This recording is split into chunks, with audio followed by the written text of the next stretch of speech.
Mahery minitra vitsiny amin'ny sivy sasamaraina eto amintsika amin'izao fotoana izao amin'ny ity alatsinainy 8 Aogositra 2024 tafaraka indray isika menakavy ato anatin'ny Miara Manonja amin'izao fotoana izao ary dia arapaina isika rehetra zany ary tsy asiana mihitsy ny fanavahana fa dia isika rehetra efa mafoaka be zay na ho an'ny eto Madagasikara na ho an'ny any ivelany any an-dafinirika dia arapaina daholo isika mianakavy arak'izany. Ny vaovao tao anatin'ny 4 dia ity resaka gouvernemanta ity. Faneho-kevitra mahitsy vetrano moa ny ato amin'ny Miara Manonja raha hoe resaka gouvernemanta ny eo ny famakafakana, eo ihany koa ny faneho-kevitra maro samihafa eny anivon'ny fiarahamonina eny azo sehatra apetsaka izay rehefa avy eo fa eo ihany koa ny fandraisana ny vahiny toy ny mazatra misy namana avy any am-paravaravolo ho avy eo manakolazaina izy amin'ny zava-misy any antoerana fa efa eto akaikety ihany koa i faniry razafy manatany manahoana ianao nga faniry de miaraba andrena rabe mananjara miaraba ny mpiaino sy ny mpijery antsika rehetra na izanaiza toerana misy azy ho irina rabe mananjara teo fa hanaovantsika kokoa manokana rina reo avana any Dilambato izay tena manaraka tsy tapaka ity Miara Manonja ity hanaovantsika kokoa ihany koa reo izay navita ezaka be ho amin'izay raharaham-pirenena izay ka miezaka ny miteny hatrany hatrany mampahafantatra ny zava-misy mbola isy ny fotoana rina rabe mananjara hitanterantsika ny zava-boalaza ny RMDM diaspora France satria dia nanao zoom izy ireo zany na fifampitafana Miara Manonja no tanterahan'izy ireo tamin'ny herinandro iny ny resaka ny raharaham-pirenena tena zava-dehibe nambaran'izy ireo mbola hanaovantsika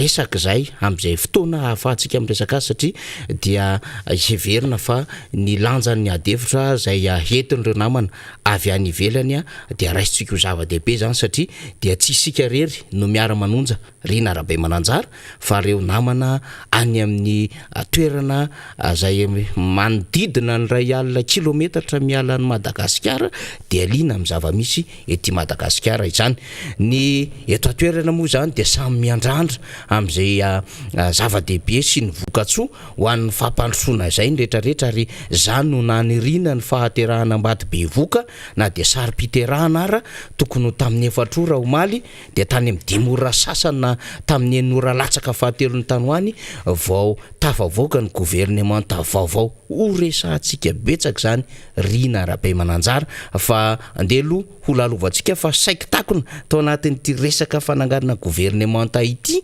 ny fahatongavana vaksiny AstraZeneca 200,000 doses na any amin'ny roetsy fatra ho andro efa nisitraka azy teo aloha zany hoe ny fatra voalohany dia handalo ny fatra faharoa fefa miandry ao ambadika ihany koa nefa ny vaksiny Johnson zay zany dia ho lalovan'ny adefitsika ihany satria itsika moa dia niantso mandrakariva ny sy ny fanetanana hiatrany ity vaksiny ity satria rehefa tsara ny fiarovana rina rabe mananjara dia afaka miatrika ny famokarana ny rehetrarehetra zany fa ny vaovao koa moa zany dia voavity ny fananganana gouvernement iny dia lasa namonjy fivoriana any Malawi ihany ny filoham-pirenena fivoriny ny vondrona Sadek izy io andiniana paikady fampandrosoana anatin'ny faritry ny Sadek ho antaona 24 ka hatramin'ny taona 34 zay fivoriana manomboka androany serapitso izany zay zany anisan'ny vaovao tao anatin'ny 4 iny moa zany mbola hitantsika eo ny fivoarana satria isika dia tsy hafa miala amin'ny sehatra iraisam-pirenena na ny iraisam-pirenena eo amin'ny lafiny fampindramam-bola sy ny findramam-bola sy ny fanohanana na ny iraisam-pirenena eo amin'ireo faritra zany zay miaradia Madagasikara ka isika moa zany ao anatin'ny vondrombe afrikana dia ny Sadek no akaiky antsika ao anatin'ny raharaha pampandrosoana sy ny raharaham-pirenena dikan'izay zany dia hoe mbola tsy hafa be la mivondrona iraisam-pirenena Madagasikara na inona adevitra mandeha amin'izao fotoana izao ny resaka gouvernemanta rina rabe mananjara mbola hiara-dalana amintsika rehefa kelikely eo solomamboaka robe zao dia ny solomamboaka ny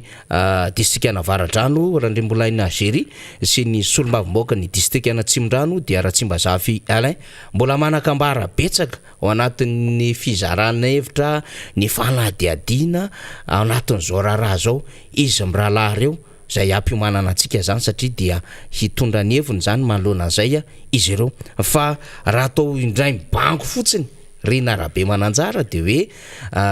inona moa ny adevitra nananganana ity gouvernement ity dia samy ny resaka ny rehetra ny amin'ny hoe tsy navita ny adidina na ny mission izany gouvernement izany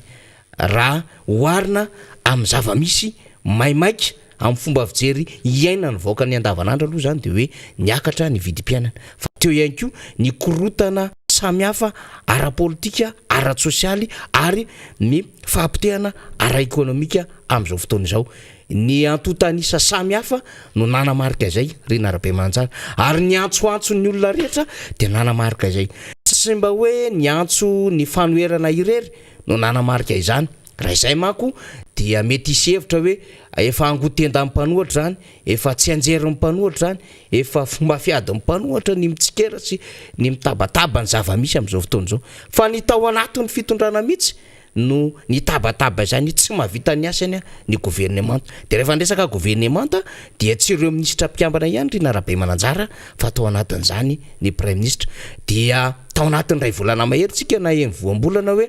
ataovy gouvernement tampitolo io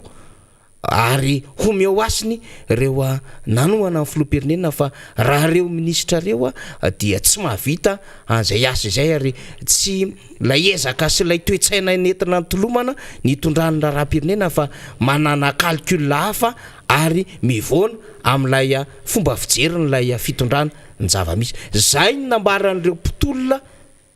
zay nitaky ny andravana ny gouvernement fa misy apahany ihany koa de miteny manao hoe tsy mame endrika lay fifandanjakery lay gouvernement dia ny teny sy ny antso izany ny filohan'ny anteny meram-pirenena zay avy amin'ny vondrona Irmara no misy azy dia ny filoha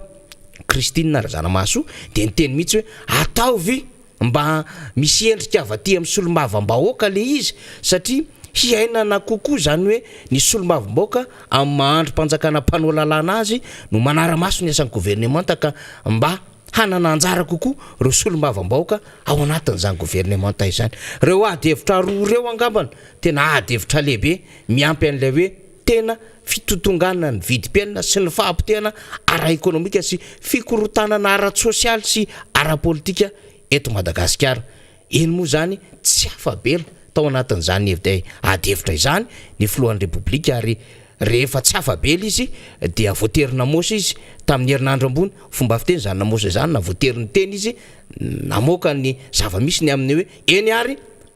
tena tsy maharaka koa le gouvernement ary misy tsy mahatateraka ny andraikiny na izany na zany de mbola hotazomitsika Andriamatoa prime ministre satria izao ny antony izao ny antony fa izy kosa zany reo isorana izy kosa zany reo mbola mety ho voatazona de hitantsika eo mifandehany de na mety telo andro Andriamatoa filoham-pirenena ary ny telo andro netrereto mivaoka dia telo andro isina fahagagana lehibe satria hoe tsy maintsy ho tafidina ny vidim-piainana ary mila mitondra vahaolana reo mpiambana sy tompona andraikitra ao anatin'izany gouvernement izany nisy fotoana mihitsy azy moa izy ny laza ny onivina ministera zay misy zay tsy fandraisana andraikitra manomboka ny ministera ka taty amin'ny ambaratonga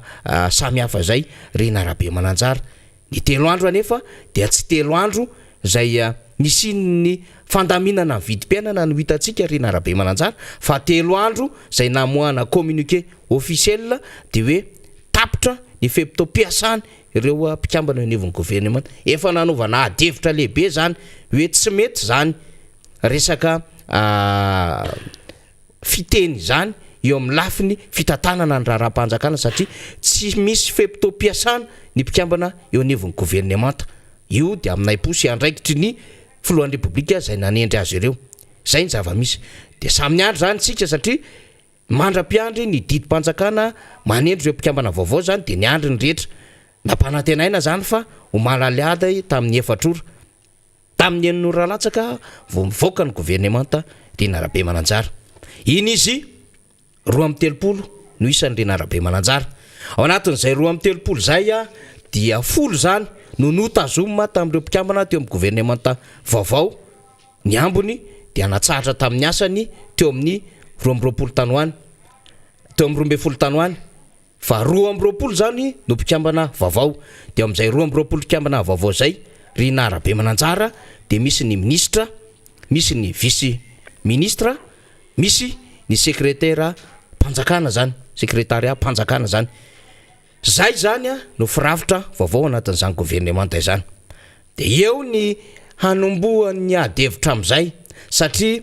dia ao anatin'izany gouvernemanta zany Rina Rabe Mananjara dia nanokatra fiaramiasa amina antoko politika na efa manomboka misaitsaina lalina zany lay fitondram-panjakana amin'izao fotoana izao ka tsy nianina fotsiny tamin'ilay TGV, MMM sy Freedom izy fa nosokafany nakaty amin'ny antoko maitso zay nahazo vice ministre mikasika indrindra ny reforestation na fandrakofanala sy aty amin'ny ADN zay miandraikitra ny indostrie sy ny resaka varitra sy ny fanjifana zany Rina Rabe Mananjara. Ho resahantsika zany rehefa aveo satria chef de parti ho an'ny ADN ohatra no ao anatin'izany gouvernemanta izany. Fa raha mbola miresaka gouvernemanta ihany tsika zany Rina Rabe Mananjara raha vice ministre iray teo aloha zay misahana ny tanàna vaovao dia nampitomboana zany vice ministre lasa roa izy amin'izao fotoana izao dia ny misahana ny tanora hoe inona marina moa no tena tiana ho ampiandraketana amin'izany. Fa eo ihany koa la hoe vice ministre zay misahana ny fandrakofanala ny resahantsika teo sy ny sekretaria mpanjakana zany. Zay amin'ny akabeany aloha no endrika ety ivelany dia raraisina zany ny allié politique amin'izao fotoana izao ho an'ny fitondram-panjakana akoatra ny TGV, ny MMM, ny Freedom, ny ADN, ny antoko maitso ary eo tsy hoe ny antoko arema fa ny ratsirakista. Samihafa mako zay raha miresaka antoko arema tsika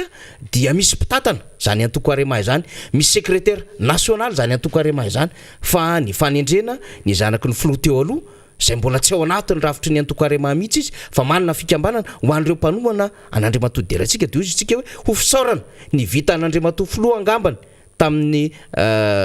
vita an'Andriamatoa deratsiraka tamin'Andriamatoa filoha angambany ny fametrahana azy ao anatin'izay ndraiky zay. Ho resahantsika zany rehefa aveo fa atokontsika fotsiny zay hoe amin'ny endriny izay aloha no zava-misy Rina Rabe Mananjara. Mbola resaka lalindalitsika rehefa tonga eo izy mirahalahy rehefa aveo fa mino fa amin'ny mampanao gazety mandehandeha ny Rina Rabe Mananjara ihany koa ny tenin'Andriamatoa filoha dia hoe contrat programme résultat CPR zany ny tenenina, contrat programme résultat.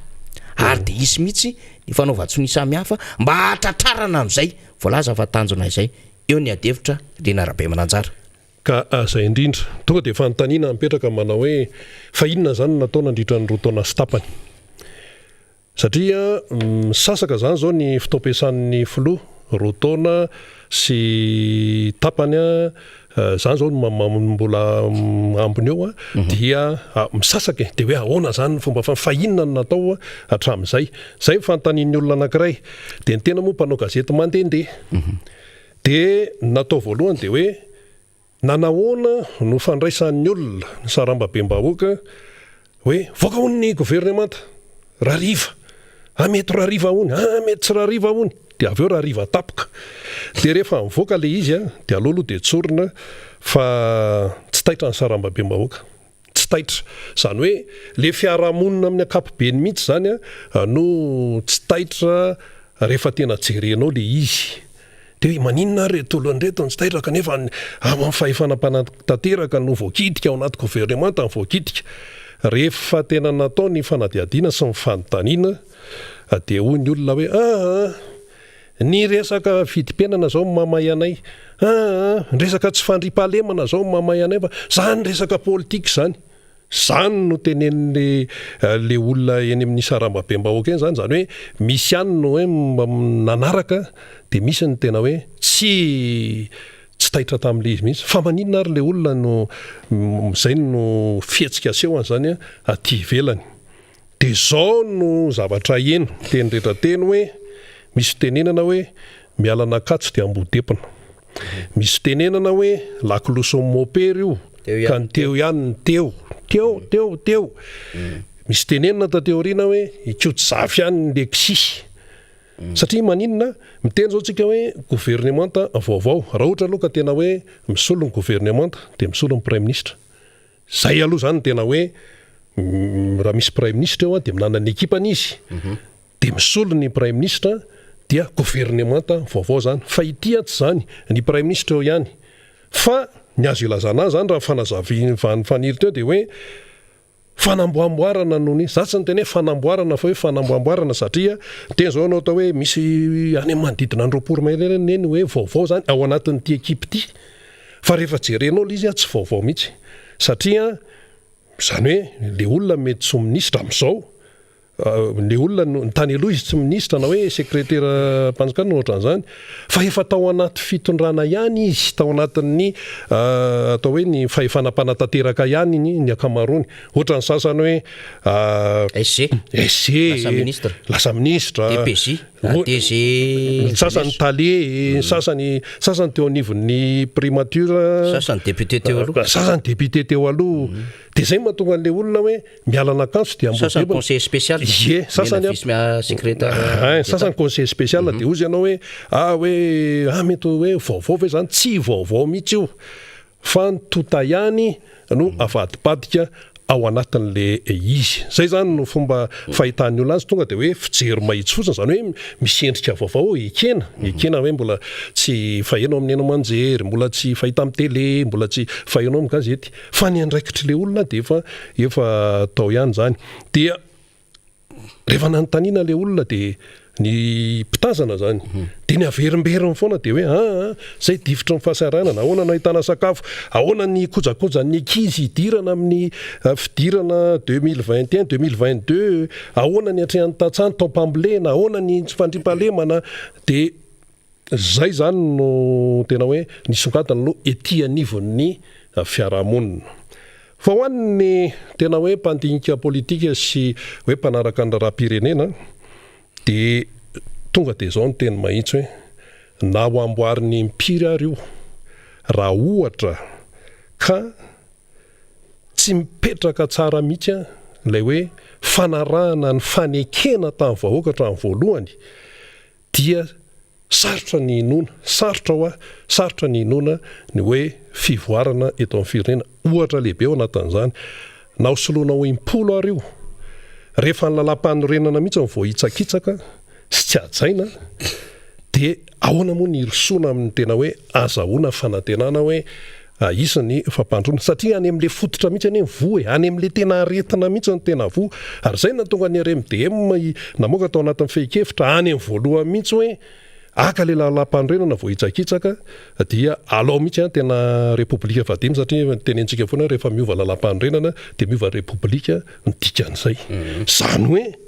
aty amin'ny gouvernemanta zany no kitihana ianona sorona dia ianona ampidirina dia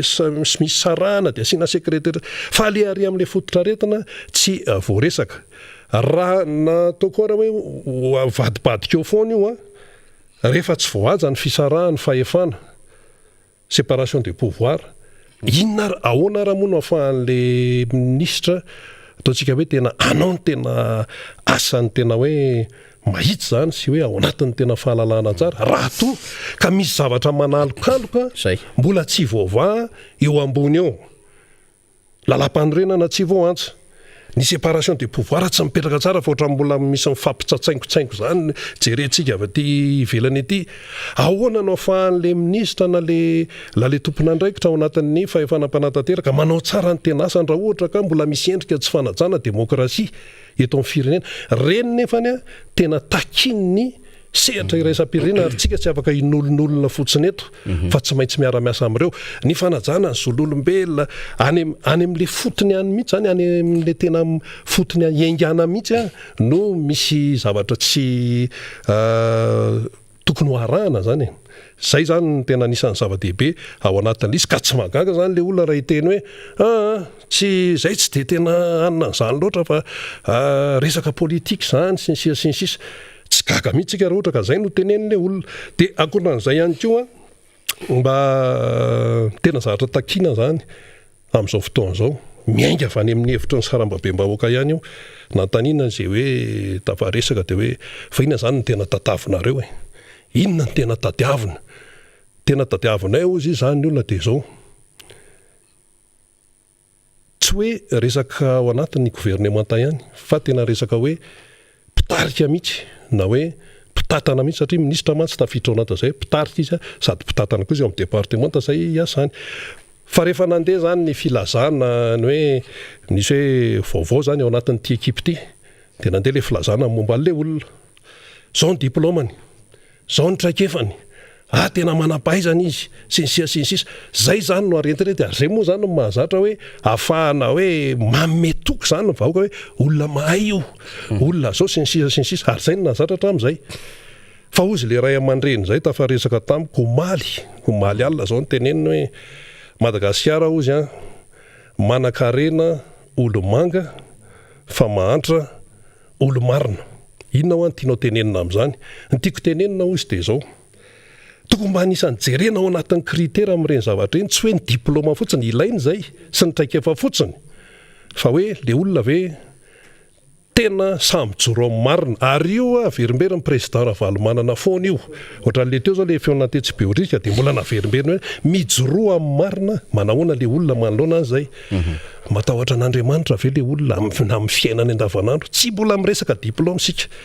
manana fahendrena ve izy zany ny tadiavin'ny malagasy zany olona tia fihavanana ve izy zany ny tadiavin'ny malagasy zany samy joro modely ve izy olona mahay ve izy mahalala mahavita ve izy zany le kritera ary tia ny tena tadiavin'ny malagasy olona be fanetretena ve le olona tsy dia tia voninahitra ve le olona be zesta ve olona tsy mba be zesta sy tsy tia misehoseho ve le olona satria tsika malagasy mantsy reny ny tena jerevantsika ary reny zavatra reny dia zava-dehibe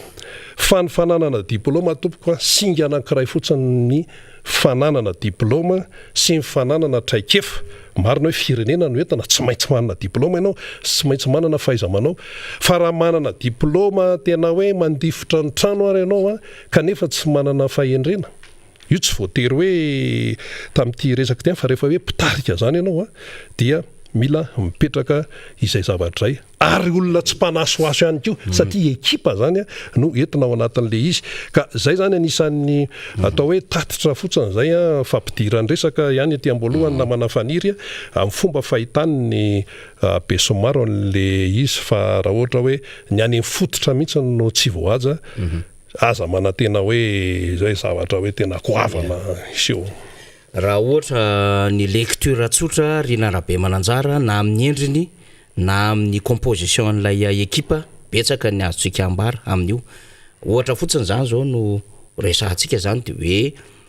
ny resahan'ny Rina Rabe Mananjara teo hoe tsy olom-baovao anefa conseil spécial roa be zao no nampidirina zany ao anatin'ny gouvernement conseil spécial zay anisahana ny resaka diplomatie inflohatra dia natao ao ministre ny Raramba iny conseil spécial ny filoha mikasika ny tanàna vaovao sy ireo fotodrafitrasa lehibe amin'ireo projet présidentiel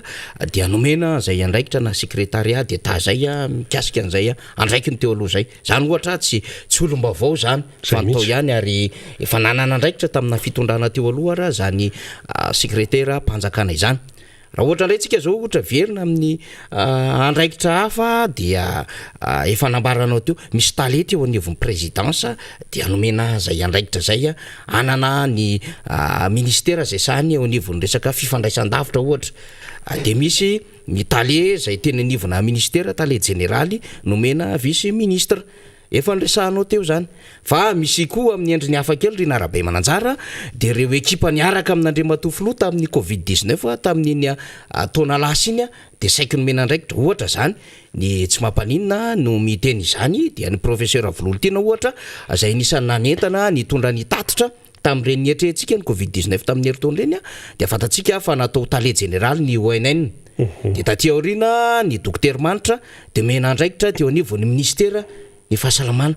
dia io zany ny professeur Azely Randremanatany tsisy fampidiriny Andrazafanatany zany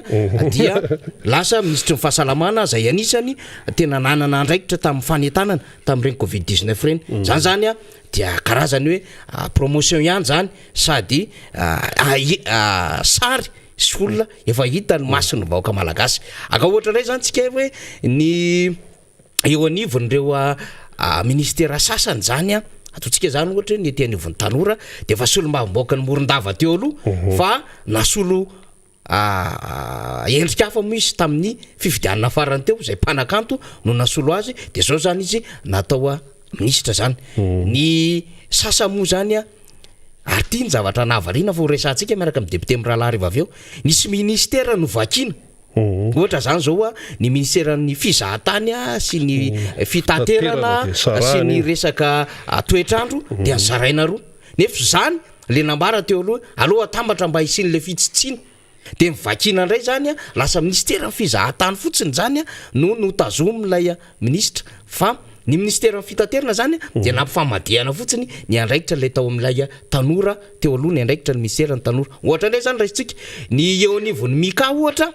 dia novakina indray lay ministeran'ny indostrie ny commerce ary ny artisanat zany dia lasa mijanona fotsiny ny industrie sy ny commerce fa ny ampy io mbola ho resantsika rehefa avy eo resaka fantsifana tena misy dikany lehibe io satria ny problème tsika amin'izao fotoana izao de resaka fantsifana dia nomena ny filohan'ny antoko ADN fa ny tato amin'ny resaka fampiroboroboana ny asa tanana sy ny atao dia nomena ny ramatoa Ratsiraka Sophie io aloha zany anaovantsika fanamariana kely ihany mba anekdoty sisy satria rehefa misy famakina ministera ohatrin'io dia aty amin'ny asa tanana dia amin'ny akabiany saika réservé ho amin'ny ekipa Ratsiraka izy tio tsarotsika tsara taty amin'ny tetezamita ka aty amin'ny 2013 taty Andramatoa Eliza Albena Razafotombany no ministre ny asa tanana tamin'izany zay tsisa fa Arema Ratsiraka izy de zao zany izy rehefa mivakina zaraina roa indray le ministera dia ny zanaky ny filoha teo aloha no nomena zay andraikitra zany ataontsika karazana parenté zany fa zany tsy anaovantsika akory hoe adevitra na sala am'zany ty narabe mananjany aka ohatra indray zany tsika hoe ny antoko maintso ohatra dia ny tompona andraikitra ngezabe ao anatin'izany de nahazo vice ministre mikasika na reforestation na fandrakofanala nefa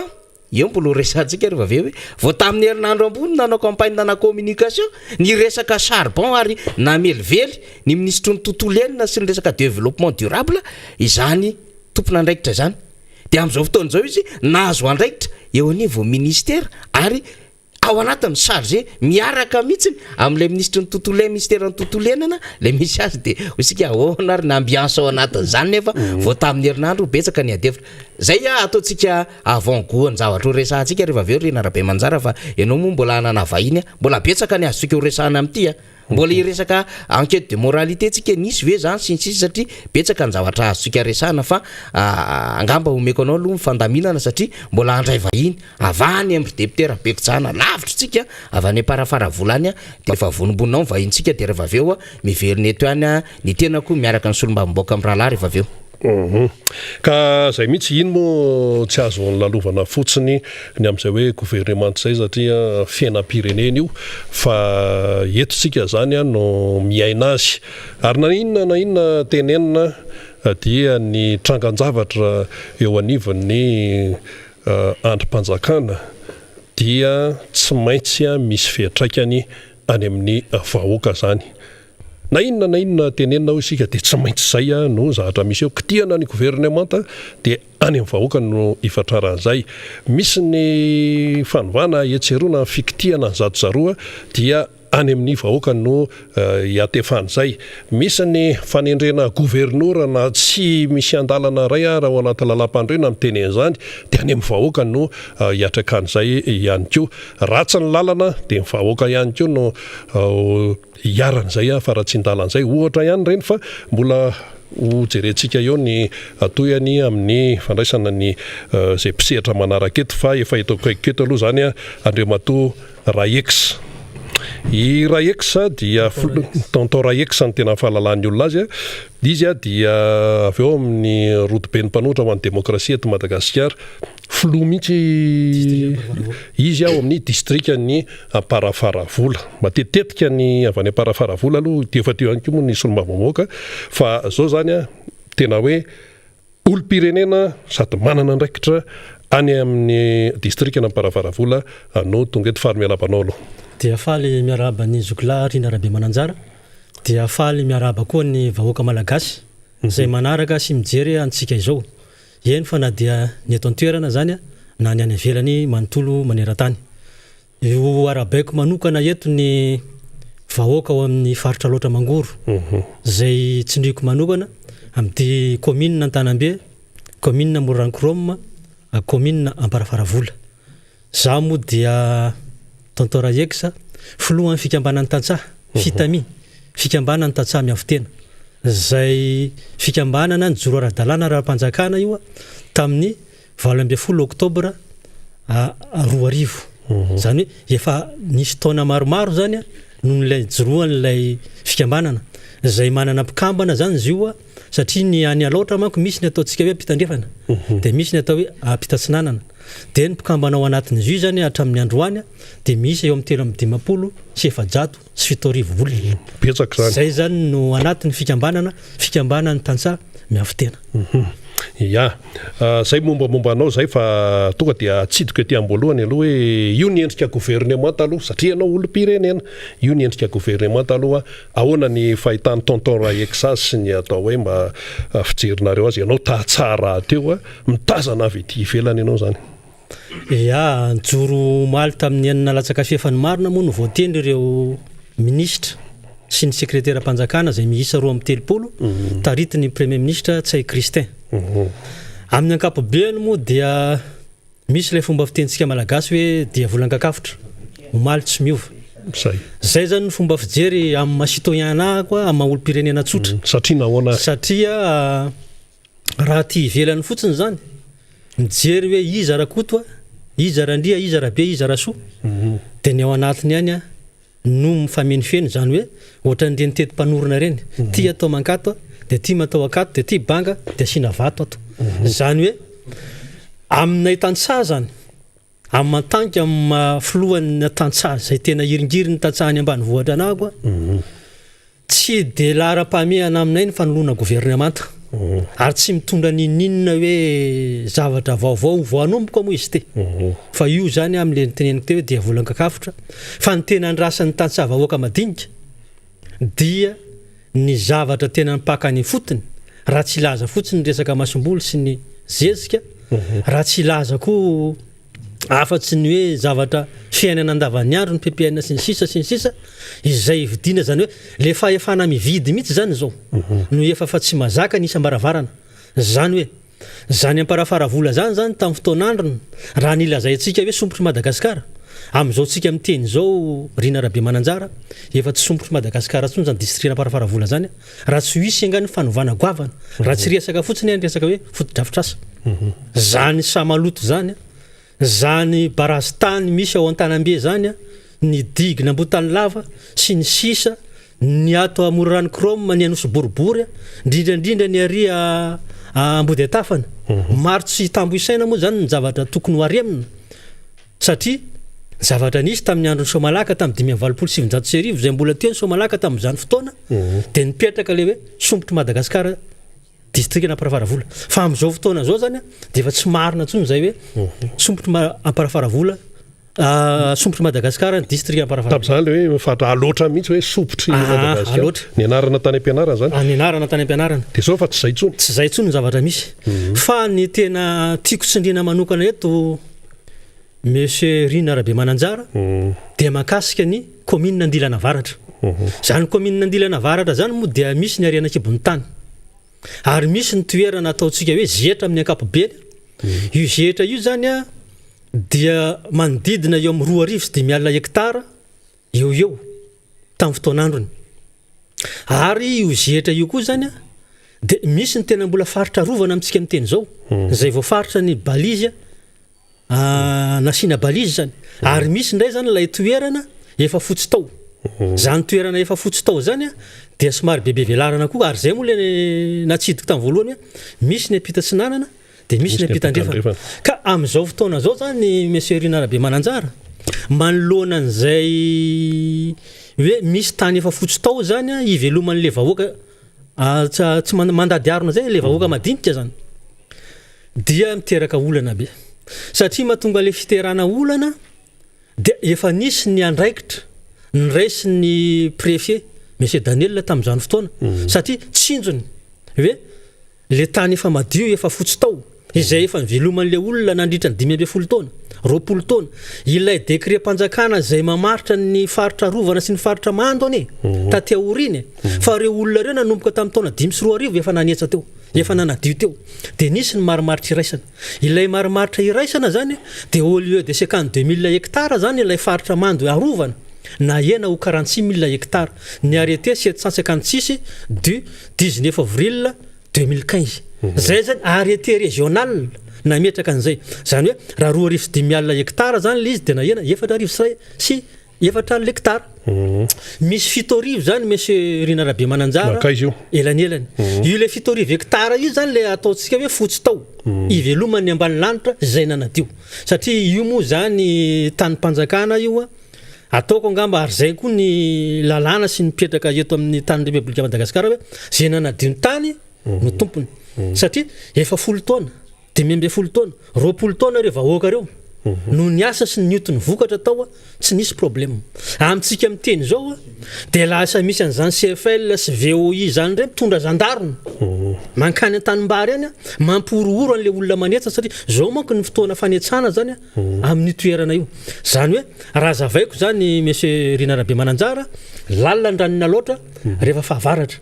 dia amintsika miteny zao zany izy marivona andranony loatra dia rehefa fa marivona zany io rano dia afaka ketsa ilay tany efa fotsy tao efa madio dia reo olona reo tsy manimba zavatra tsy manimba zozoro tsy manimba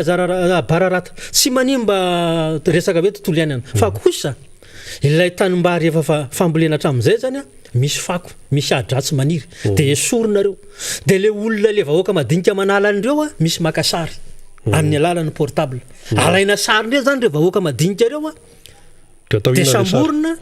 dia alefa any ampitandro ny filaminana dia amintsika miteny zao misy valo mirahalahy mianaka any amponjana Ambatondrazaka amintsika miteny zao mampalahelo zany zavatra zany le ny mpitondra fanjakana zay ny filohan'ny République mihitsy ny lokaloka tamin'ny fampelezan-kevitra zay natao amin'ny tany an-tanàna hoe ho ampitomboana ny velarantany ambolembary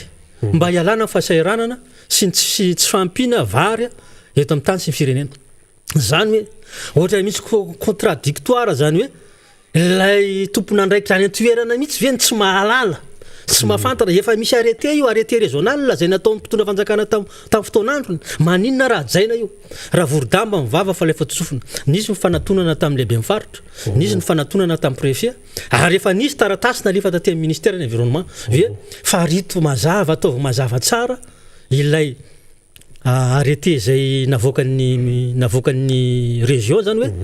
au lieu de 52 000 hectares na ena fitsinjovana zany fitsinjovana zany hoe fa nisy action nataonareo ihany zany mba hoe fitadiavana vahaolana fa tsy de nisy vokany sa ahoana no hatramin'ny androany zany tsisy résultat satria io taratasy zay nataonay tamin'ny ministèren'ny environnement io dia tamin'ny 4 mars 2024 efa ela efa misy volana maromaro eny zany hoe nampanatsona moa ny tenanay zany teo anivon'ny kabinetra tamin'izany fotoana nisy ihany ny fotoana zany hoe nampanatsona hoe zao ny zavatra tokony ataonareo fa ho ampitainana amin'ny tompon'andraikitra any Ambatondrazaka mandraky tia ny androany anefa lasa fisamborana n'le vahoaka madinika zay manetsa ny zavatra misy monsieur Rina Rabe Mananjara dia afaka atao hoe 4 volana 4 andro eny zany vao miakatra indray ny rano amin'ny rehefa vita ohatra zay le kely zay dia ahoana ny toyany mois de août sika zany zao août sika zao septembre ritra ny rano zany hoe ambanin'ny lohalika zany rehefa ambanin'ny lohalika zany ny rano dia aketsa io vary io zany natao hoe vary rinina 3 volana 4 volana raha lehibe indrindra zany hoe maniry io vary io zany septembre octobre novembre décembre alohan'ny krismasy efa mijintsa satria ho avy ny rotsakorana janvier sy février ka raha vao mare zany no orana raha vao taraiky le fanetsana an'le izy dia difotry ny rano le vary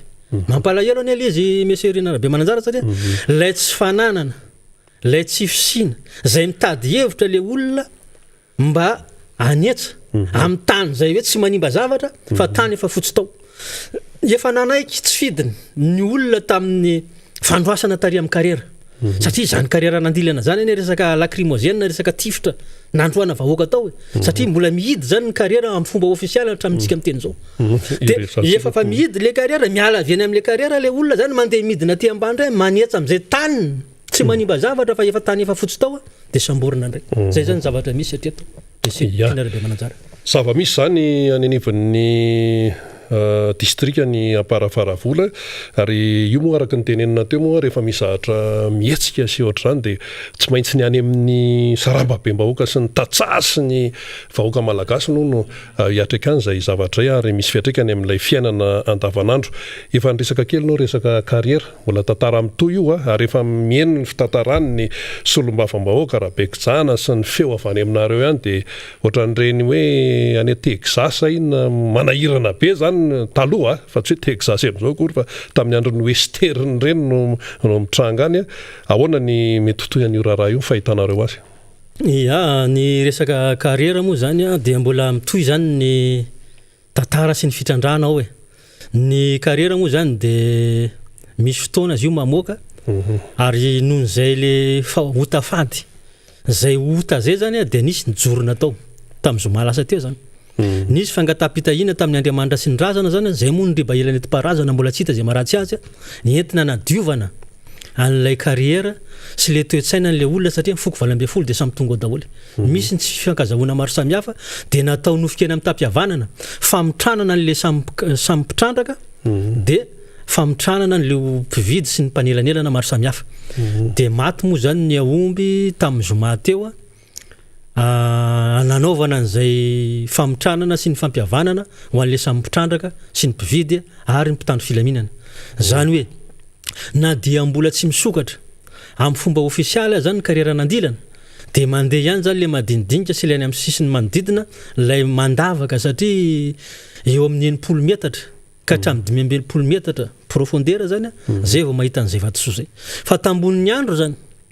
rehefa mandeha zay fitrandrahana zay ka efa misy manangasanga zany hoe efa misy marika manko izy io ny volotany mivoaka avy eo ambany hitan'ny mpitandro filaminana sy ny tompon'andraikitra maro samihafa dia mivoaroaka le olona tompony lavaka io zareo mampiditra olona ao amina miliara maro mba tsy ilazako fotsiny hoe efa ny amin'ny 400 miliara eny angamba ny vola vierre zany vidina vato tao amin'ny commune Andilana Avaratra. Eto dia misaotra manokana ny député Rabekijana satria anisan'ny angadina ananana sy vinahitana zany solombavambahoaka zany amin'ny fijerena akaiky sy ny fandraisana andraikitra maro samihafa zany. Io moa averiko teo hoe raha vorodamba ny vava fa ilay fototsofina fitarainana mpitondra fanjakana maro samihafa sy ireo tompon'andraikitra zany. Ka eto zany dia mbola manao antsoavy ihany satria mbola tsy misokatra zany io kariera io zany amin'izao fotoana zao fa dia mbola samy mamelimely any amin'izay manodidididina any zany le vahoaka mpitrandrana madinika ary mba misy mba kelikely entina amelomantena andavan'ny andro. Fa ny zavatra tena mampalahelo koa Monsieur Rina Rabe Mananjara dia makasika ny ben'ny tanàna Nandilana. Zay eto ambany maso eto moa zany ny taratasy maro samihafa izay makasika ny ben'ny tanàna io. Efa nisy ny fitarainana maro samihafa nataon'ny vahoaka indrindra fa mpanolo-tsaina zay miaraka voafidy tao aminy. Fa dia tsy fantatra mihitsy ty fitondram-panjakana ity zany hoe mirary fahombiazana ho an'ilay ministère ny intérieur satria fantatro tsara io ministre ny intérieur zay voatendry io fa natateraka ny asany antsakany sy andavany. Fa io ben'ny tanànana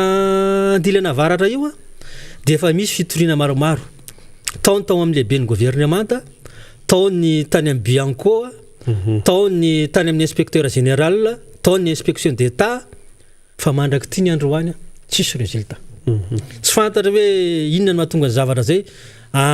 noho le izy couleur IRD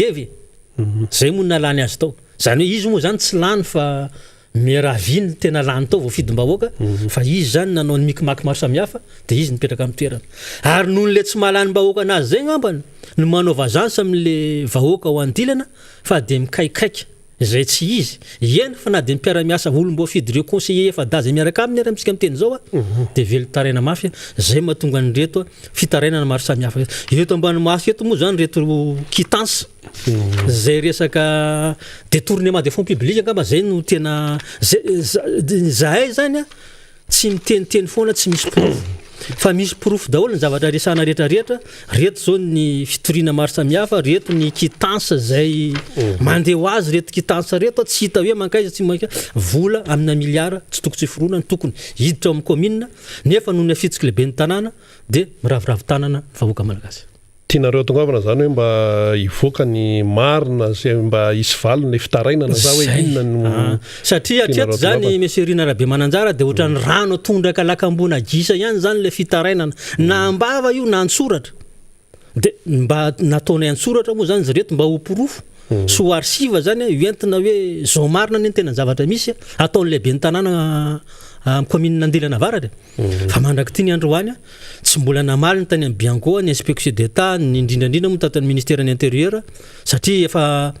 délibération zay mpanolotsaina maro anisa no nanao nangataka fampiatona ny be ny tanàna io aloha hiditra PDS nefa atreto zany mbola tsy tanteraka vokatra eo amin'ilay commune zany fiainam-bahoaka ahoana manoloana zany ny ao moa zany ny fiainam-bahoaka dia efa mandeha ho azy zany hoe efa compte ny fanjakany baro zany zany andilana zany ao zany tsisy kajo tsony hoe tokony zao na tokony zao fa le vahoaka fotsiny zany samy mafy ny tenany satria tiako atsidika ihany koa fa misy fikambanana enina zany zay mijoro mitantana nio carrière nandilana io io fikambanana enina io moa zany dia baiko avy tamin'ny ministre teo aloha hoe ajoro io fikambanana enina io fa omena andraikitra ianareo hitantana an'le carrière mba ho ara-dalàna satria tsy mbola mihitsy zany lalàna code des mines zany hoe amina resaka fitrandrana amina zavatra ohatran'io eto amintsika ary zay no naresy lahatra ny monsieur le ministre tamin'ny fotoan'androny hoe atsangano la fikambananareo fa rehefa mijoro ilay fikambanana dia io fikambanana io zany no entina hitantana an'ilay carrière zany nefa mandraky ty ny androany mbola samy maka ho azy io mbola samy maka azy eny ary amara-paranantsika azy ary satria efa hiditra indray faniry hitondra ny famakafakana miaraka amin'ireo solombavambaoka efa ombadimbadika eo inona ny zavatra tianao amafisana ary eto mara-parana anazy sy ny resaka RMDM ihany koa satria ianao filohan'ny RMDM ny parafaravola todika manokana amintsika mpikambana ao amin'ny Rodobe mpanohitra eto Madagasikara ao amin'ny distriktina Parafaravola moa zany tontora ex eto efa nisy moa zany ny tatitra nataoko tamintsika mpikambana satria nisy ny fivorim-be tamin'ny 23-24 jolay teo natao taty Antananarivo dia misy ilay fenkevitra 9 zay efa naparitako tany aminareo tsiraray tany mila ho amafisina sojerevana akaika reny tatitra ireny mbola isy moa zany ny fivoriana atsoatsy arakaraka zay aty amin'ny Foibe sy zay toromarika aty amin'ny Foibe fa ny district Parafaravola zany tsy miraravitanana fa anisany tena manohana 100% an'izay politika ny RMDM zay nanahoana fandraisan'ny tany an'le fenkevitra 9 tena hoe vao namaky an'lizy izy hoe reto ny zavatra takina dia ahoana ny fandraisan'le olona azy ny réaction an'le olona mihitsy ny zavatra nisy aloha tsapa sady nafaly ny tato anaty monsieur Rina Rabe Mananjara dia ny ekipa sasantsasany zay manodidina ny Bianana Tanambe Avohitsara ndrina Verzalamody Manga sy Ambovory dia nitsena natany tary amin'ny station satria efa fantatry zareo zany hoe tonga tontora exa avy namonjy an'le atrikasa ilay fivoriana tany Antananarivo dia misy 420 mianada zany no nitsenana tany amin'ny station dia tonga moa dia efa nanomboka ny fizarana natao photocopie ny fenkevitra 9 samy nahazy reo fa dia velombolo zany sy manantena zavatra zay manko no tena ohatranay tansamadinika zany raha zao fa fitondram-panjakana zao zany efa fa tsisy azo anteherana zao zany resaka fotsiny hoe zao na zao satria betsaka ny fitondrana fandimby teto maro ny fanjakana njoro teto fa tena latsaka katerena tantsaha vahoaka madinika ary eto zany ny amara-paranako anazy dia mitody amin'ny mpitondra fanjakana any antoerana sy ny aty amin'ny Foibe makasika ny vahoaka madinika amin'le resaka zetra aoka re mba hanetsa ampitoniana sy ampilaminana re vahoaka madinika re dia tsy mangalatra tsy manimba zozoro tsy manimba bararata fa kosa efa lava ny zanabarin'izy ireo aketsa ny amin'ny tany zay efa maty matesa nandritra ny 10 taona nandritra ny 12 taona fa tsy akory hoe ny babakoty sy ny bando ndreve ny ambonimbony ny olombelona zay efa toerana tsy ivelomany zany fa efa misy ny toerana zay voafaritra natokana an'izany efa misy 223 hectara ny ao avomarina faritra ho iarovana ho an'ireo tontolo iainana sy ho an'ireo biby ireo fa ilay 278 hectara zay efa fotsy tao kosa mangataka ny fitondram-panjakana isantsikoajina mba aloha anetsa milamina ny vahoaka madinika anetsa mpilaminana zay ngamba no fangatana moa zany zay ataka amin'andrina io tsika mahita ny toy eny ary dia isaorany tontora exa zay avy any amin'ny district ny Amparafaravola nitondra zay fanazavana sy nitondra ny etaeta teo an'izay ihany koa sady izy moa zany dia filohan'ny RMDM any amin'ny district na Amparafaravola araky ny nambarantsika teo dia toy ihany ny famakafakana eto amin'ny Miara Manonja zany ary ny resaka gouvernemanta sy ny fiainam-pirenena mbola io zao mafana dia fa eto kaiketo indray faniry vetivety hitanareo izy vetivety tsy hitanareo ndao ary faniry eny ary misaotra ny vahintsika tonton Raexa avy any amin'ny district na Amparafaravola isika misaotra ihany koa namana Rina Rabe Mananjara zay miara misala Rina dia anisan'ilay mpanao gazety mandehandeha mitondra ihany koa nefa ny fanadihadina eny anivon'ny fiarahamonina samy hafa zay misy azy eny ary reny dia taterina amintsika ary mampanao gazety amin'izay ihany koa dia mandrindra ny fandaminana ho an'ireo vahiny zay mivahiny eto amin'ny Miara Manonja zany zay le endrika Miara Manonja ka isika ho zay dia marobe ny any amin'ny sehatra misy atsika any hoe zay tompoko dia mba te hitondra ny etaetanay ao amin'ny fandarina Miara Manonja satria dia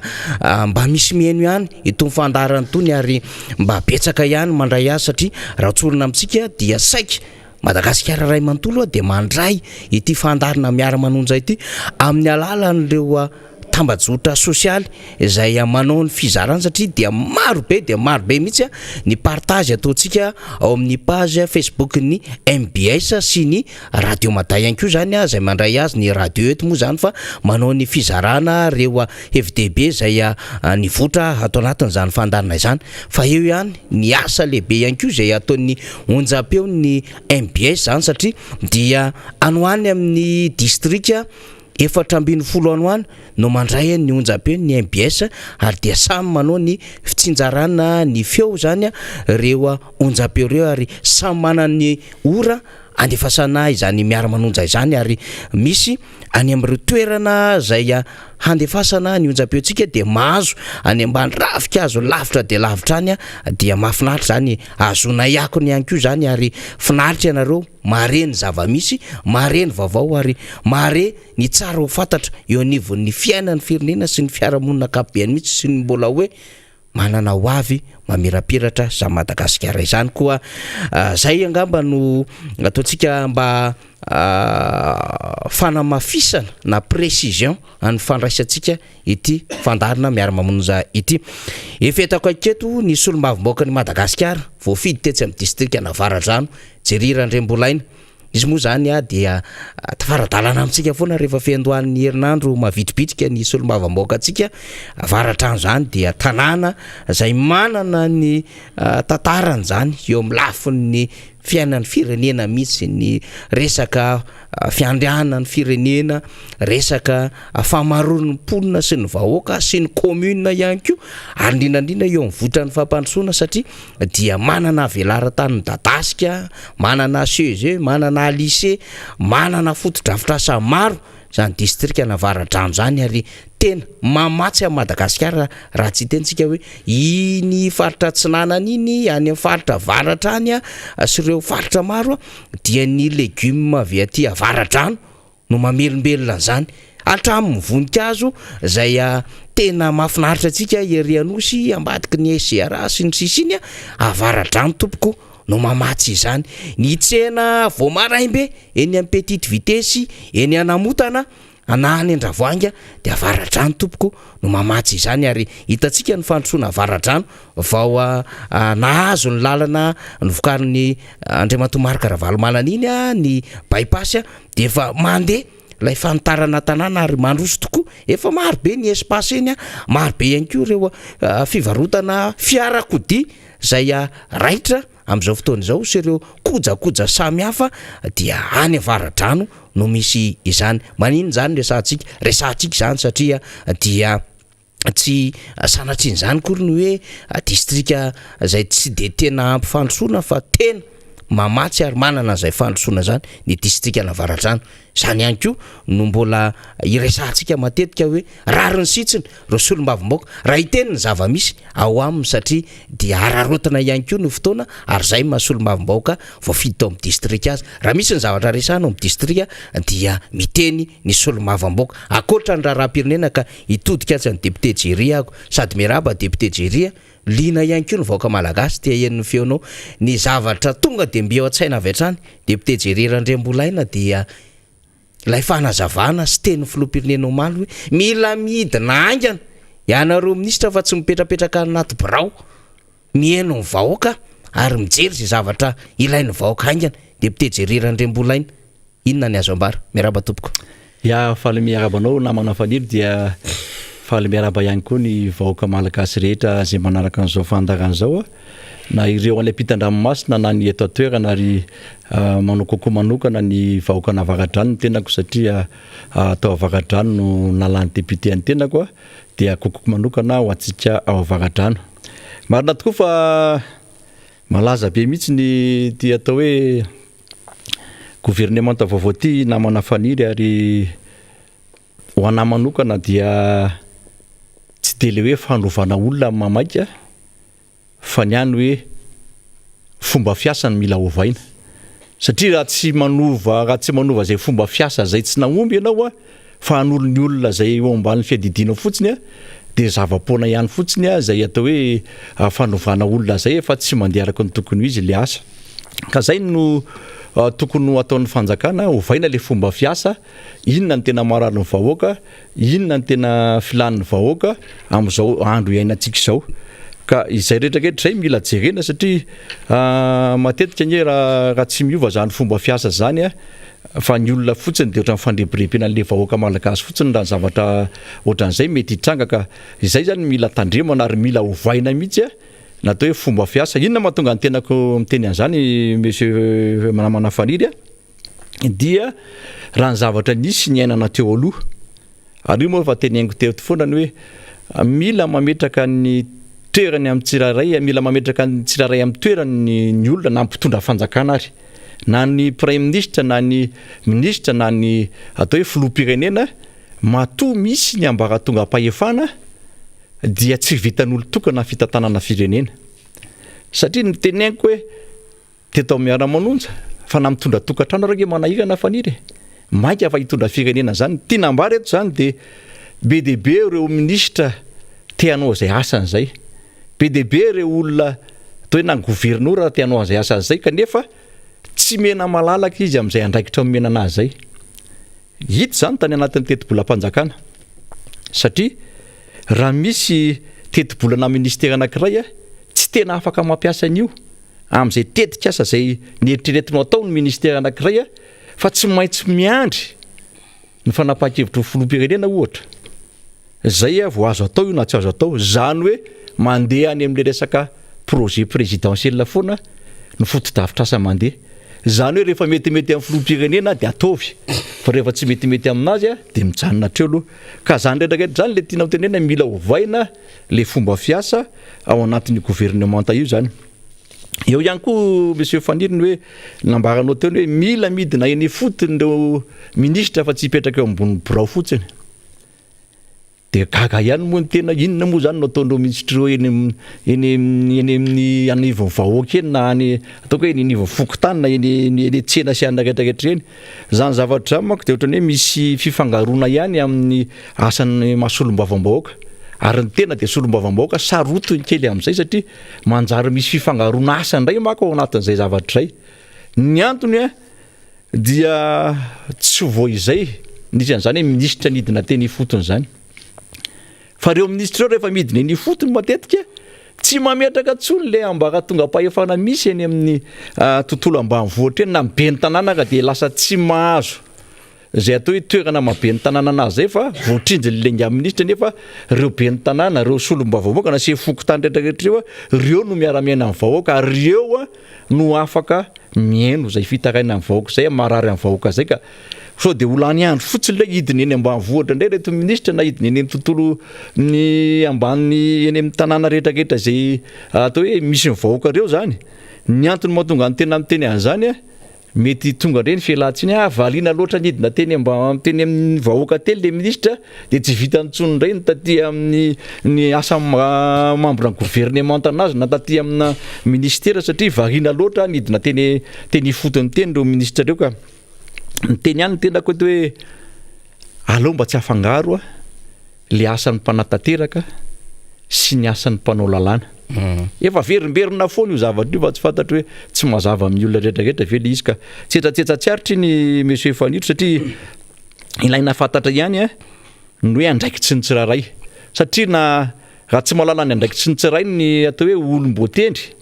na ny olom-boafidy a dia izay fifangaroana zay a mety hiteraka korotana ihany koa anatin'izay zavatra izay dia izay zany a mila jerena satria manahirana amin'ireo olom-boafidy a ny hoe hidiran'ny olom-boatendry a amin'izay asa napetraka ny vahoaka taminazy zay ya iny moa zany tao anatin'ilay hoe fanamafisana nataon'Andriamatoa Filoha tamin'ireo mpikambana ao anatin'ny gouvernemanta député Jerry Randriambolaina hoe tena mila vokatra le vahoaka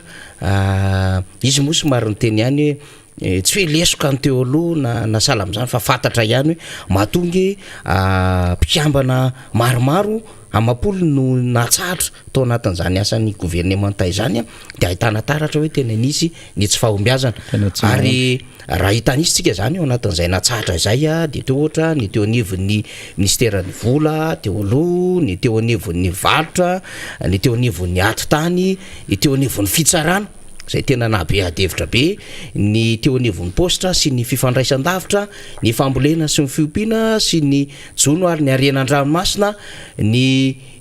ministera zay nanana andraikitra zay fantatsika teo anivon'ny fahasalamam-bahoaka maromaro zany leo voadona tao anatin'izay député Jerry Randriambolaina tsika dia samina tsiarotsara hoe tamin'ny présentation ny gouvernementa teo aloha député Jerry Randriambolaina dia le gouvernement cerveau tiako resahana io dia ohatran'ny omaly ihany lay présentation tamin'izany zany hoe rehefa natsangana lay ministra dia nambara tamin'izay hoe tena sortant ny université any Mexique sortant ny université any zao sy ny tany ivelany zany hoe le tena grandes écoles rehetra maneran-tany no narentirenty tao anatin'izay dia tena ohatran'izao hitantsika zao mihitsy ny rarakopana ny félicitation vitanao io hoe tena io ndray Andriamatoa ministra tena kapokanao tena tandrifony le tena nianaranao mihitsy io sintsisa ale voara rehefa afaka volana vitsivitsy io hoe ny zavatra hitantsika tsisy naompy le fikambana tao anatin'le gouvernement dia mbola ohatran'iny ihany lay présentation an'lay ministre omaly député Jerry Randriambolaina tena tarapilina mihitsy ny popoka mihitsy le hoe nivoaka tary amin'ny université an'izao tary sisa zany moa efa dia mahazatra zany rehefa meno an'le fitondram-panjakana zany dia hoe irina vitahana sisa tena ilaina araka ny tenin-drena Rabe Mananjara teo lay lafon'izay tena hoe fananana zay diplomatie sisa zay fa le fahafantarana le tenin'ny député Jerry Randriambolaina amin'le fomba fiasa satria raha ohatra ka ministra tsy mahalala marary ny vahoaka tamin'ny fampianarana netiny député Todsoa zay tena mazava mihitsy ny hoe tena mahalala ve izy le réalité mahafantatra ve izy le andraikitra sahaniny amin'le mila miaino satria tsy mila midina eny fotony zany ministra fa manana solomavim-bahoaka raika amin'ny 50 zay manana andraikitra sy mifampiasaka amin'ny vahoaka izy député Randriambolaina everina fa tena zava-dehibe zany manana ihany koa satria aza-dinoina fa ny ngeza be ny raha ny andraikitra araky ny lalàna dia zany solomavim-bahoaka zany no manana sehatra ambonimbony kokoa mihoatra n'ilay olom-boatendry eo anivon'ny gouvernementa fa zany akory tsy ampifamadihana mihitsy le andraikitra fa tokony hipetraka tsara lay fisaraha-pahefana resahantsika teo zany ka izay fomba fiasa izay satria tsika zany raha raisina député Jerry Randriambolaina dia very ny roa taona sy tapany aloha zany raha iny lafin-javatra iny ka ianareo député Jerry nay pona ao amin'ny tanàna zay nahavoafidy anao ihany koa victime ty resaka tontolo ny famboleny sy ny resaka fiompiana ity indrindrandrindra ihany koa mbola resahanao rehefa aveo satria raha ny resaka hengo teo de tena victime amina resaka asandalo ny district misy anao satria de tena sady nisy anatrombo be tany no nisy kidnapina de ho resahanao rehefa aveo fa te hiverina kely député Jerry de inona ary no andrasana soantenainy amin'ity gouvernement vaovao ity raha hevitrevitra tsotsotra sy mety ho fomba fijery ny solomavambaoka Jerry Randriambolaina azy ao anatin'izao situation tena hoe tena kritika na tena hoe difficile ho an'ny firenena izao député Jerry. Ya marina mihitsy ny teneninao namana faliry ary ho anahy manokana tsy ny dokam-barotra sy ny fahaizan'le olona ny teny hoe important amin'ny fitondrana firenena fa ilaina ny fianarana, ilaina ny fananana diplôma fa ilaina ihany koa le fahalalana le fahorian'le vahoaka sy ny zavatra tena filan'ny vahoaka. Raha tsy teny fotsiny hoe ny resaka social ny vahoaka zany tena mampikaikaina vahoaka amin'izao fotoana zao resaka fiakaran'ny vidim-piainana, vidina menaka ohatrinina tamin'ny andro atao hoe ny alan'ny président Ravalomanana teo amin'izao izy ohatrinina. Raha tsy teny fotsiny hoe vidim-bary, raha tsy teny fotsiny hoe ny vidina saribao zay mbola asiana resaka be moa amin'ny fotoana mampety azy dia zavatra mampalahelo zany zavatra zany ka ireo ministra vaovao reo de tokony hijery an'izay zavatra izay mihitsy. Ary ny zavatra mampanontany tena nge namana faniry de misy ny atao hoe PGE na programme général de l'État aiza hoaiza zany ny asan'ireo ministra reo manoloana an'izay PGE apetraka amin'ny fanjakana zay satria ianao raha hitondra firenena efa misy programme anasa entina anaovana hitonanao an'izay fampandrosoana zay ka tsy dirako lalina be izy satria tsy anjarako no manao an'izay fa ny anjarako fotsiny de mijery hoe ahoana marina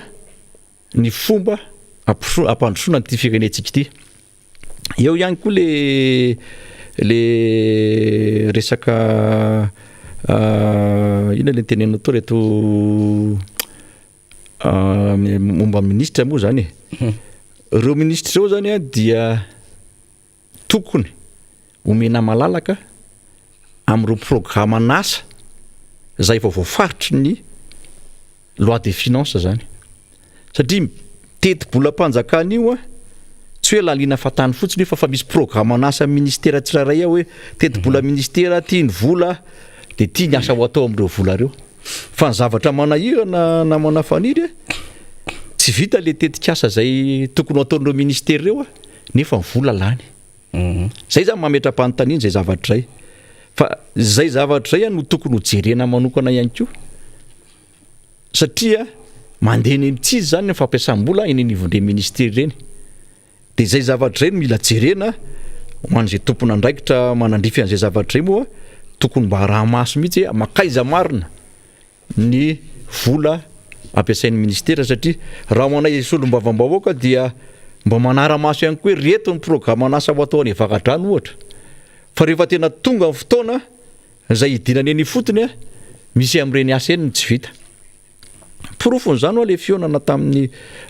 question réponse tamin'ny gouvernement zay misy lalana ao avakadrano tononiko eto izy hoe miala ho ilafy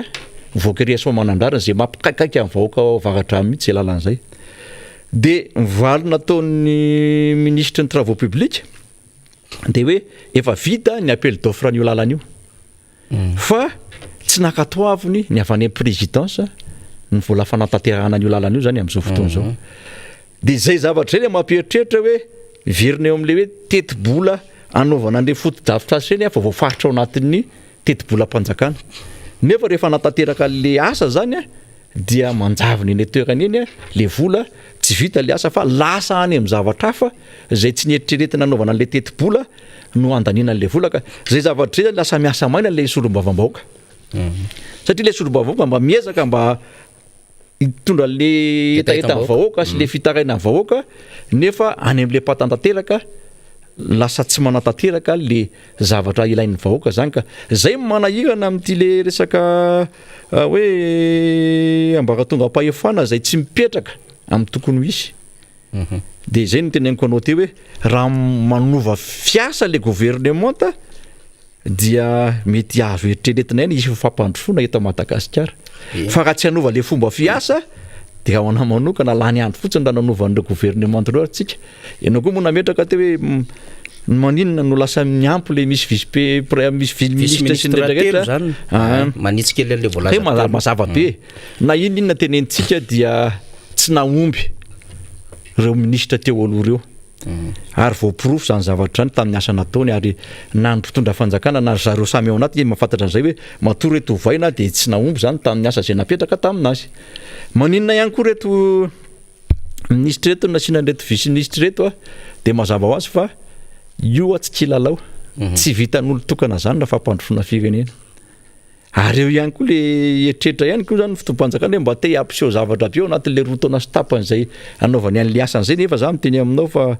mahatonga ny mandahana filoham-pirenena natao 5 taona mba hahafahany zany hoe manomboka eto izy manao an'le asa dia farany eto fa tsy hoe nandeha izy teto amin'ny atsasany a dia tsy tafavoaka le zavatra nataony a eto izy vao hanomboka indray mandritra le roataona sy tapany a tsy ho vita na lalana fotsiny ary nataonao tsy sarotra be anao lalana vantamatavy eo autoroute Maketantanarivo tsy vita zany asa zany ka izay zavatra rehetrarehetra izay no mila jerena fitondram-panjakana hoe mila ovaina le fomba fiasa za moa tsy tahiteny an'le hoe TGV mahafaingam-pandeha be le anina fa tsy arakaraky le zavatra nitradratratraina nampanantena vahoaka zany ny zavatra misy amin'izao fotoana izao namana fanery tena miada-pandeha mihitsy ny arak'izay ndresana zay le fomba fiasa io manko a député Jerry Randriambolainy io koa miankina amin'le tena personnalité an'le mpitatana le mpitarika voalohany zany tsaroantsika tsara tamin'ny andron'Andriamatoa Deratsiraka sy président Marc Ravalomanana na metraka mihitsy ny amin'izany hoe tena grandes écoles na reo tena manam-pahaizana mena andraikitra mihitsy ny teknisiana no tao anatin'ny gouvernement fa tena nametraka mihitsy ny hoe zao no objectif dia zao ny résultat tadiavintsika par rapport amin'izay objectif na tanjona izay dia hitantsika hoe tsy dia tena misy fanoloana mpiambana vitsy tao anatin'ny gouvernement tamin'izany fotoana androany indrindra tsy dia tena nisy fanoloana premier ministre tamin'izany fotoana androany fa entitra lay mpitatana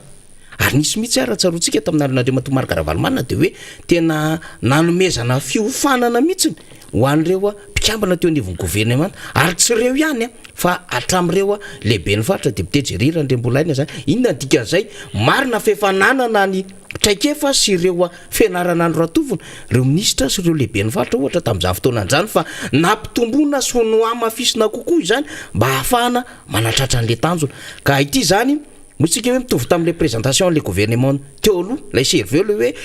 diplômé tary amin'ny ananjoka kanefa mipoaka le scandale zay efa tsy ho resantsika mitsy maromaro izy ireo sy ny sisa dia nabe adevitra teto amin'ny firenena zany tsy ny mpanohatra tompoko ny nanao an'izany fa ny fitondram-panjakana tamin'ny fomba fiasa ny fitondram-panjakana nahatonga an'izany zay manko mba hanitsina an'ilay communication an'le mpanohana fanjakana hoe aza sakananareo fa avelao ny asa mpitondra fanjakana fa ngazay manakany taiza nisy mpanohatra nanakana ny asan'ny fitondram-panjakana mitovona fa ny asan'ny mpanohatra koa dia mipetraka natery ary ny lalana eo amin'ny sehatry ny lalàna dia manao ny fanoherana ka io ny tenentsika hoe fomba fiasa ho député Jerry Randriambolainy fa raha ohatra ka tsy entitra ary tsy mamela malalaka ihany koa lay ministra anao ny asany araka ny tokony ho izy lay filoham-pirenena dia zava-poana ihany ary zany ny ohatra velona ihany koa hitantsika tamin'ny fitondrana dimbiasan'ity fitondrana teo aloha tio satria anisany nanelingelona ny fitondrany président Rajonary Mampianina ny fanovana lava ny mpikambana tao anatin'ny gouvernement fanovana prime ministre efatra be zao anie tao anatin'ny mandat président Rajonary Mampianina tao anatin'ny 5 taona tsy mila tsy hivitsika tsonina hoe nisy ny prime ministre Cool Roger nisy ny prime ministre Ravelonarivo nisy ny prime ministre Solonandrasana Mahafaly nisy ny prime ministre Tsay tao anatin' zany mandara izany fa zany hoe voakasepitra ihany lay gouvernement fa entitra ihany lay filoha mba nahita an'ilay 5,2% tao anatin'le taux de croissance député Jerry Randriambolainy fa io kafouillage-na gouvernement io koa no nahasahirana ny président Javelbert tsaroantsika tsara député Jerry Randriambolainy lay autoproclamation nataony prime ministre tamin'izany piasonama moa efa nodimandry izy fa tatary zany tsy maintsy sahivitsika satria nisy lay olana tamin'ilay ministre ny vola tamin'ny fotoanandro efa samy nodimandry izy mirahalahy mianaka miresaka kely an'izay tsika fa nisy kafouillage koa tamin'le hoe tsy eken'ilay filoham-pirenena lay prime ministre dia nokotihana mihitsy n'ilay constitution mba hafana malala an'le prime ministre ohatra de nanendry prime ministre vaovao nisy kafo azo be da betra zay ka raha mahita an'zao sary zao zany tsika hoe aty amin'ny faharoa taona sy tapany inevatra mikitika membre ny gouvernement de hotsika hoe ndraindray na inona ambaran'le filoham-pirenena hoe tena mila miasa mafy nareo mila midina eny fotony nareo tena mila tsy mipetraka anaty barao nareo sisy eny tompoko marina zany fa mazava ny teny député Jerry Andrembolaina teo na manana ny initiative te hanao zavatra tsara le mpikambina gouvernement fa raha mbola alokalofana andraikitra samy hafa zay avaty ary matetika ndraindray misy le tompona andraikitra kely zay nomena fahefany anivon'ny kabinetra ihany koa no hoe zay tompo de avy any amin'ny présidence zay de avery de reny ndraindray zay manindry any lay fomba fiasany eo anivon'le mpikambany gouvernement resahantsika zany député Jerry Andrembolaina satria zany ny olona vaoka zany resahanao zany hoe lalana ilafisomanandrariny any kilometatra vitsy zany député Jerry Andrembolaina kanefa tena raccourci mamany olona ny fitohanan'ny embouteillage sy ny lalana vaoka fa misy ihany koa zany tena anala mihitsy indrindrindra fa misy ihany koa lalana avy aty Ambohimankakely mahazo amin'ny Betsy Zarainy iny député Jerry mbola mifandray amin'ity lalana ny tena hoe filana vahoaka zany ary zavatra tokony ho vita zany kanefa tsy hita moa zay tena hoe asa goavana zany ndraindray ataon'le anivon'le fitondram-panjakana de mitondra am-poto zao zany tsika tena hoe inona zany lay résultat ateraka ty gouvernement vaovao ity satria tena na ny anarana ohatra zany eo anivon'lay hoe ministère de l'industrie du commerce et de la consommation hay tena izy zavatra vaovao andrasany be sy maro izy ty député Jerry tena hoe tena sarana misy le izy hitantsika eo zany travaux publics zany ho resana miaraka amin'ny député Alain Tsimazava fa rehefa eto ianao député Jerry te anarotra kely ihany misy problème na resaka tsy fandrimpalemana any amin'ny district misy anao avaradrano zay tsy lavitra kory ngamba tsy mihoatra ny 20 kilometatra député Jerry fa tena mijalo ny vahoaka inona ny zava-misy azonao resana ao anatin'ny minitra vitsivitsy misaotra betsaka namana faniry alohan'ny hiderako amin'izay resaka tsy fandrimpalemana zay namana faniry dia tiako ihany no mbola misintona kely an'le resaka momba ny gouvernement teo satria na ao anaty gazety ara dia mamoaka mihitsy hoe azafady misy ireo atao hoe ministre zay mpiady amin'ny député mpiady amin'ny solombavam-bahoaka rehefa misy ny fionana amin'izy ireo no anisan'ny ny sorony fitondram-panjakana atao anatin'izay membre ny gouvernement zay satria na ny antony ireo ministre ireo dia tsy mahay mihaino solombavam-bahoaka no tena fidiny vahoaka anao zay asa isolovavana azy zay kanefa misy ao anatin'ireo mpanatanteraka ireo tsy mihaino le solombavam-bahoaka ary tsy te halala an'izany mihitsy ary izy fa dia hoe tsy dikany nareo solombavam-bahoaka zay ministre tsara ho fantatry ny gouvernement zany dia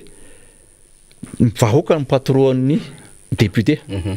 vahoaka ny patron'ireo olom-botendry rehetra ireo na ny filoham-pirenena ary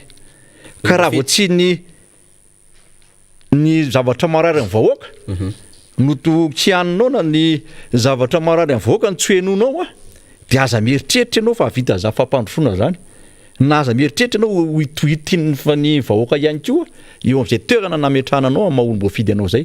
ka zay tsara ho fantatra reto gouvernement vaovao reto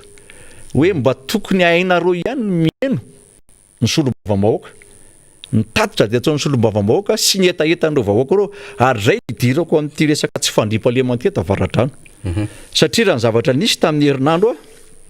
dia nisy ndray ny asan-dahalo tao amin'ny commune Viliazo aza hoaiza moa zay Viliazo zany na eto sabotsina mena no metsinanana dia mahazo an'iny Ambatofotsy Atsimo iny dia mahazo any Ambohidrano Atsinanana dia zay mipaka ao amin'le commune Viliazo izany hoe nisy asan-dahalo zany tao nisy ranga anankiray mpiandromby izy io dia rehefa niandromby izy dia andeha hamonjy fodiana izy hamonjy fodiana iny zany no nienjehan'ireto daly ireo dia tonga dia samborin'ireo daly ireo izy dia noentin'ireo daly ireo niaraka tamin'ny omby dia rehefa tonga tany kaikaiky anelanelan'ny Manjakandriana sy commune Beto sy talata ny volon'ondry dia tao anatina ala ry zareo reo zany no nitazona an'le omby dia nisy andiha sasany tamin'ireo daly ireo efata zany ireo daly ireo zany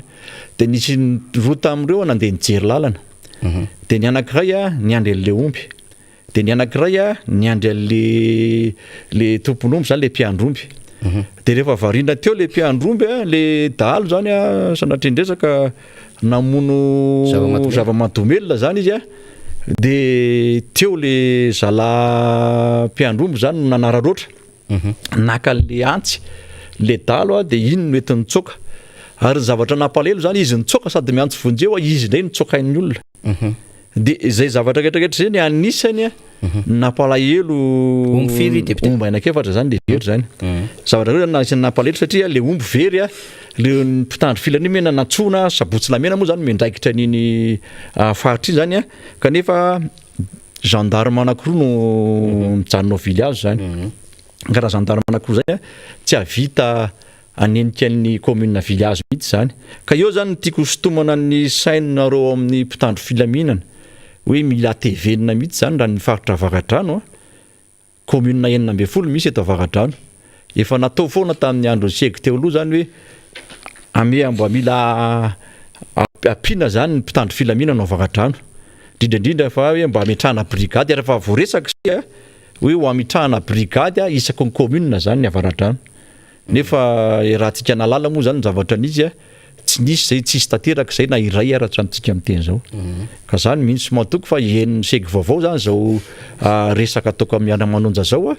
mba aloha inona ny fomba ahafahana mametraka an'ireo brigady reo zany eraky ny commune Vagadrano zany mba ahafahana zany mba mitandro zay filaminana zay fa tena mijaly ny olona namana fanitry satria raha io asandalo atao izay moa zany tena hoe malaza fa raha ny alabotry ireny tanàna rehetrarehetra eny tena tsy voavetsony mihitsy vokatry le fahantrano le vahoaka malagasy sy le atao hoe tsy fananan'ny olona rehetrarehetra asa mihitsy zany fa dia zay moa no fandraisam-pitenenana nataoko tamin'ity anio ty namana fanitry fa dia mametraka ny mandra-piona mandra-pitafa indray namako solombavom-boakanao Tsimondrano indray nihiditra eo avy eo fa dia makasitraka makatela ataoko dia samotain'Andriamanitra zay no tombony lehibe ho atsika atao amin'ny Miara Manonja satria dia ny solombavom-boaka ko afaka mitantara ny zava-misy any amin'ny sehatra misy azy tsy vitany hoe mangala trombo fotsiny zany dalo fa tena manao kidina pinina olona no ataon'ny dalo amin'izao fotoana zao ary zany zavatra resahany député Jerry Andrembolaina zany dia etsy amin'ny 20 kilometatra na Tananarivo tompoko lasy tompoko vavy no misy an'izany tena hoe mahonena mahontsa mieritreritra zany satria tena asan'ny solombavam-bahoaka asa tena masina izany mitondra ny tatitry ny vahoaka sy ny fiainan'ny vahoaka izany mbola nisy zavatra trango ohatran'izay sy hoe isaky ny mandalo eo takoa ny député Jerry dia miresaka ohatr'izay foana fa tena misy zavatra tsara ho fantatry ny fitondram-panjakana teny akadana andriana koa dia efa nisy ohatran'izany alatromby ary dia tena marary ho amin'ny vahoaka mihitsy zany hoe alatra omby zany efa nisy fotoana député Alairantsimbazafa ny tantarany zavatra nisy tetsy Ambomasimbola tetsy amin'ny commune Solandy Akadivolobe hoe voly mbola eo amin'ny tany fa efa manomboka masaka efa azo tazana dia efa misy mangalatra alabotry zany anie le fiainana vahoaka fa rehefa mba hanao hetsika moa zany fanoherina hoe dia mba hanao tatitra dia mba hiaona kely amin'ny vahoaka etsery hoe na dia mba etsena ny filoha nasionaly ny antokotiky Madagasikara na ny filohan'ny Rodibe mpanohatra ho an'ny demokrasia eto Madagasikara dia mivoaka daholo le mpitandro ny filaminana samy hafa sy misakana eny amin'izay misy azy eny ary tena mirentirety indrindra rehefa anatin'ny fahakalazana ilay fetim-pirenena dia miretirety ny fitaovam-piadiana samy hafa dia rehefa misy asandalo mandeha any ambadimbadika any dia mandeha le hoe tena manana base opérationnelle avancé tsika manana zao sisa fa rehefa tena mandinika ny zava-misy eny fotony eny ary zay le mahatsara le solombavam-bahoaka mivahiny ohatran'izao mitantara ny zava-misy dia tena malahelo antsika satria tsy lavitra kory le toerana zay hiresahantsika misy lafin-javatra ohatran'izany hoe tsy ny omby fotsiny no angalarin'ny dalo fa tena manao kidina pinina na mpiandromby mampalahelo mieritreritra an'izany satria soa fa narovan'Andriamanitra lay tovolahy mba afaka antsoka nomeny fahiratan-tsaina nomeny tolotsaina zao ny ataonao dia mba tafatsoka zany commune resahany zany dia akaiky tsika misy an'izany zava-misy zany eto amin'izay tsika tompolasy tompovavy dia hiaraka amin'ny député Alairantsimbazafa indray député samy manana ny anitra ho azy re député atsika reo ary mijoro ao anatin'izay hoe andraikitra eo anatrehany vahoaka zay ka miteny tsy mikosomaso mihitsy miteny manoloana ny raharapinina sy ny zava-misy député Alairantsimbazafa miaraba anao tonga soa eto Miara Manonja zay na vita amin'ny faran'ny herinandro mahafinaritra député Alain faly miaraba anao namana faniry ary manantitra ihany koa ny fiarabana antsika voaka malagasy izay manaraka ny fandarana Miara Manonja amin'ity fiandohany ny herinandro ity. Isaorana manokana moa zany ireo namana rehetra indrindra ny sombavambahoaka voafidy tao amin'ny distrika Anavaradrano izay anisany tondra ny fanehoan-kevitra teo. Nandray anjara teto tamin'ity andro an'io ity. Ary tsy adino velively akory no miarahaba antsika vahoaka izay atao anatin'izany distrika Antananarivo Atsimondrano zany manaraka ny fandarana. Mena ny kompatanana manokana ny mpanaraka ny fandarana any amin'ny commune Ambohijanaka izay anisan'ny commune no tantanana teo aloha. Ary koa ny commune amin'ny faritra Anosizato sy Tosy iny izay miantso tsy tapaka manoloana ny hoe tena manaraka ny fandarana Miara Manonja zay. Ary tsy adino ihany koa ny faritra Androibe sy Alatsinainy Ambazaha izay ao anatin'izany distrika Antananarivo Atsimondrano zany ahitana an'ireo tantsaha ary mitondra ny radio eny an-tsaha eny ireo ary manaraka izao fandarana eto amin'ny Miara Manonja izany. Ka eo ihany koa namana faniry no ilazana aminao sy tsika mpiara-miasa rehetra efa ny namana Rina Rabe Mananjara izay nanentana teto amin'ity fandarana ity fa tena misy manaraka ny fandarantsika Miara Manonja. Ary atao hoe maro no resy lahatra amin'ny fanehoan-kevitra izay ezahantsika ampitaina amin'ny fanarahana ny raharaham-pirenena satria hitantsika ny zava-misy iainan'ny vahoaka malagasy ary miainga avy amin'ireny tontolo iainan'ny maro anisa eny amin'ny tontolo ambanivohitra indrindrindra ireny no entintsika ho velabelarin eto. Ary jerentsika ihany koa ny mahakasika ny fitantanana ny raharaham-pirenena ny fanandrify amin'izay filan'ny vahoaka zay ve sa tsy izany fitantanana ny raharaham-pirenena zany ka hitondrantsika ny atao hoe tsikera sy fanamarihana samihafa. Ary indrindra moa tsika eto dia manao ny andraikitry ny ety anivon'ny fanoherana dia dikan'izay dia maro ny zavatra teboka hitantsika amin'ireny fanapahan-kevitra izay raisiny eny anivon'ny fitondram-panjakana ireny. Namana faniry mafana dia mafana tokoa ny vaovao amin'izao fotoan'izao indrindra ny gouvernemanta fitsanganan'ny gouvernemanta izay voamaly moa no nijoroany zany gouvernemanta vaovao zany misy tokoa ny azo ambara mahakasika an'io atao hoe vaovao mafana eto amin'ny tany sy ny firenena io dia angamba tonga dia hoatomboko amin'izay ny fanehoan-kevitra avaty amiko. Araky nefa anambara teo sy amafisina dia anisan'ny napetraky ny filoha Andry Rajoelina zany antsoina hoe politika ny fitsitsiny zany. Ny zavatra atao nefa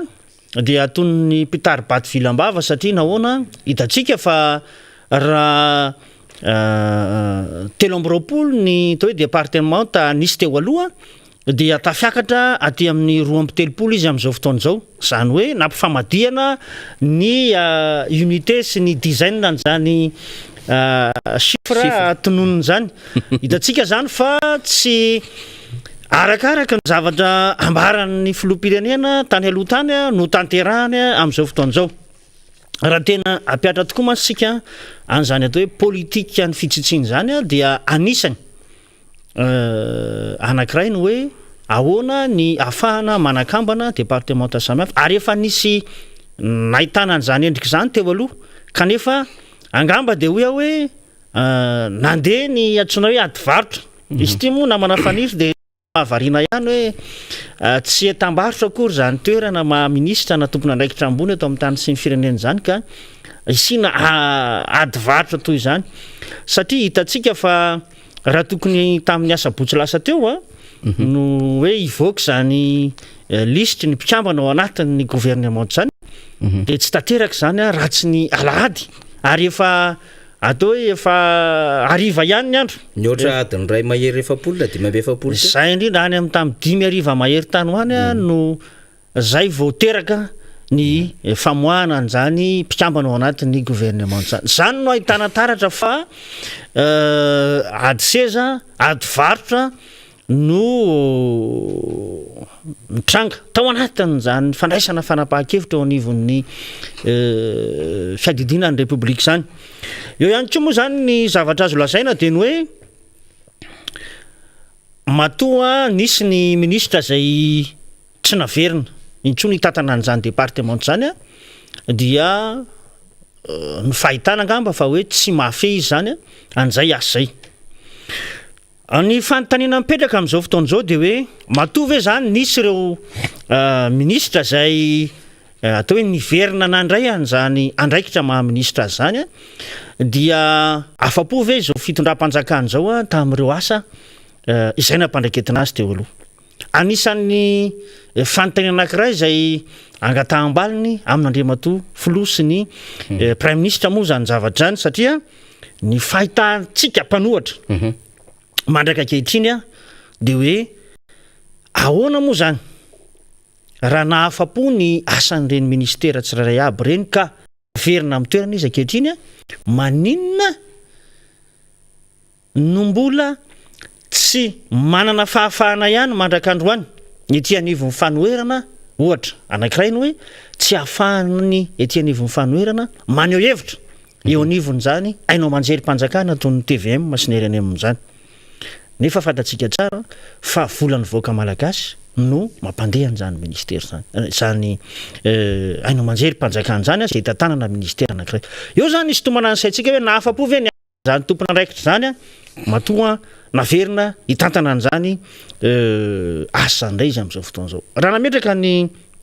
filoha Andry Rajoelina tamin'ny kabary izay nataony omaly amin'ny hoe contrat programme résultat zany hoe fanarahana mitaky vokatra zany hoe nahita vokatra tamin'ireo ministra reo ary ve zany izy raha ohatra ka ny fimenimen'ny vahoaka mahakasika ny fiainana akapobenina misehatra fiariana sy ny sisa zay tsy nisy zay tsy nampimenimenina ny vahoaka zany ary tsy tsika teto anivon'ny fanoherana ihany no mitondra an'izany tsikery zany na zany fanamariana zany fa na ny mpanao politika na ny société civile na ny olon-tsotra rehefa mandretsika amin'ny alalan'ny fampalalam-baovao sy ireo fanadihadiana samihafa dia tsy misy zay tsy mikaikaika ny olona mahakasika an'ity vidim-piainana eto Madagasikara. Teto dia soa ihany fa anisan'ny ministera zay nahazokihana be indrindra ny ministera mivarotra satria dia anisan'ny andraikitra lehibe zay tokony antsoroany zany ny fampidinana n'ireo vidin'entana. Fantatsika tsara ny hoe fampidinana vidin'entana ao anatin'ny 3 andro no nandrasana gouvernement tamin'ny fambarana no nivoaka ka izany rehetra zany no ahitantsika tsy fahafehezana an'ity fitantanana ny raharam-pirenena ity namana faniry. Ya raha mijerentsika mamaika député Alain Ratsimazafy amin'le hoe fametrahana an'ireo tompon'andraikitra samihafa aloha zany efa niteneninao teo hoe namay zany ny teo anivony zay ministera mivarotra zay namaitsitsika tenena dia nafana ilay raharaha teo anivony zany ary sahirana ilay tompon'andraikitra tamin'izany. Anisany tena nahazokihana tao anatin'izay satria dia ny fiakarany vidim-piainana nahazokihana ihany koa teo anivon'ny ministera ny fambolena zany satria dia sahirana eo amin'ny tontolon'ny fambolentsika ny raharaha arabary hatramin'ny famatsiana zany ny tontolo ambanivohitra. Fa tena nahazokihana ihany koa iny moa dia tsy dia nahagaga iny satria dia lay ministra dia tsy niakatra birao nandritry ny vola maromaro dia teo anivon'ny ministera ny angovo ary nahazokihana ihany koa ny teo anivon'ny ministera ny fitsarana na ny justice zany satria dia apetraka ireo raharaha-pitsarana izay nanahirana zany teto amin'ny firenena no nafahana tao anatin'izao zava-misy izao. Ny teo anivon'ny travaux publics dia nahazokihana ihany koa député Alain Ratsimazafy satria dia apetsaka ireo lalam-pirenena sy ireo lalana zay tokony kojakzaina no tsy vita fa tao anatin'ny lavaka be ary tao anatin'ny fahasimbana tanteraka. Dia tratra ihany koa tao anatin'ny fanakanana ny teo anivon'ny ministera misahana ny tontolo iainana satria dia niakatra ny vidin'ny charbon ny arina fandrehatra zany raha ny zava-misy eny ny tontolon-tsena. Ohatra fotsiny zay ndrasantsika zay fa efa nitanisa moa anao amin'ny raha politika ny hoe tsy mamela malalaka atsika miasa dia hitantsika ny hoe tsy mivoaka ny décret d'application ary nanitsahana lalàna vaovao indray zany eo ambony lalàna zay efa niorina teo aloha zay nifanaraka ny lalam-pandrenona dia ny loi 2011-013 ka raha mahita zany tsika député Alain Ratsimazafy amin'izao fotoana izao hoe nahazo tompon'andraikitra voalohany zany ny teo anivon'ny indostrie sy ny varotra ary ny zay manko izy consommation fantsifana dika zay dia dika zay raha tsy naomby le teo aloha dikan'izay zany ity ministra vaovao ty zany dia tsisy adevitra fa tena tsy maintsy aomby ary zay tsy maintsy mahomby zay mbola vokatra ny resantsika fa tsy resaka politika fiantraikany any anatin'ny posy ny vahoaka malagasy zany fantsofana sy ny varotra izany ary isy fiantraikany amin'ny fiarikarenana ny vahoaka malagasy izany ary aingana no andrasantsika izany matotsika miteny azany de hoe nandray an'io andraikitrio lay ministra no tendrena na dia mafana ary zany départementa izany de dikan'izany de hoe vokatra no tadiavy malagasy andray ohatsika ohatra ny angovo de tena nahazo félicitation be mihitsy ohatra lay ministra satria hoe tena ao anatin'ny kapoka mihitsiny zany andraikitra zany de hitantsika tokoa zany ho foana veny de lesazy député Alain Ratsimazavy izy tokoa ve ny rano madio isatokantrano isitraka an'izany dia ho foana ve ny fivezivezen'ilay camion zay mitondra rano ho amin'ny jirama iny ary tena gasikara na le facture ny jirama zany zavatra iainana amin'ny andavanandro tsy iandrasana heritaona zany tsy iandrasana valovolana zany na embolana fa efa teknisianina atao anatiny izy efa tale général izy nasa ministra de veritsika zany fa manana kokoa lay zavatra ny verina eo zany fa tsy tokony anana excuse tsony reto ministra reto député Alain Ratsimazavy de ohatran'izany ohatra ny eo anivon'ny ministèran'ny fitsarana zay handamina ireo raharaham-pitsarana zay hoe betsaka ny kolikoleram-pitsarana etsero betsaka ny rahahady tany zay efa nisy pile firy efa nandeha aty amin'ny cassation no miverina indray any amin'ny ambaratonga voalohany sy ireo resaka marobe mandeha amin'izao fotoana zao ary tena olona sehatra anatin'izany tontolon'ny fitsarana zany no nahazo an'izany andraikitra zany de hitantsika eo le izy tsika moa tsy tanisa tsony ny mesu presse na ny ministèran'ny fampianarana ambony sy ny fikaroana ara-tsianjifika efa nyteneny député Alain teo le izy hoe tena nahafa-po ve fa raha nisy aloha départementa nahafana de io anankiray io satria nisy izay tena fietsehana mahery vaika nataon'ny mpianatra ary nahafatesana sy naharavana trano sy nandorana trano maromaro tenivon'ny université ny ainatsika zany any tany Thomas ny ainatsika zany député Alain Ratsimazavy tany Toliary ary betsaka ihany koa ireo personnel ny administration technique zay ny grève zany eny amin'ny ino moa izy teo université enina manerina Madagasikara de etsika mametraka fanontaniana bon reny zany mety tsy problème ao amin'ny fitondram-panjakana satria mety manana résultat ve zany le mesu presse zany de nahatonga azy ho reconduit eo amin'izay poste amin'izao fotoana zao ny travaux publics moa zany iny moa zany de efa niendahana tamin'ny aménagement ny territoire iny dia manderery zany amin'izao fotoana zao ny aménagement du territoire fa miaraka amin'izay ny raha momba ny tany raha ny famaritana anatin'le ministère vao fa eto ny tena andrasantsika député Alain Ratsimazavy zany satria ny travaux publics de nomena départementa manokana na ny asa vavety dikan'izay le nambarina Andriamatoa tamin'ny hoe reto ny lalana amboarina ao anatin'ilay famatsimbola azotsika 1200 km dia RN zao fa tena hitodian'ny sainy mpanara-baovao député Alain Ratsimazavy de zao ny RN13 satria ao misy an'le gouverneur teo aloha zay lasa ministre ny asa vavety amin'izao fotoana zao mihitsy no misy azy ny RN13 dia avy aty à Fort-Dauphin tonga ny Ios zany dia ny gouverneur n'Anosy teo aloha zany ny gouverneur na Anosy zany de nisy district telo niaraka taminy dia Fort-Dauphin Betroka dia Amboasary Atsimo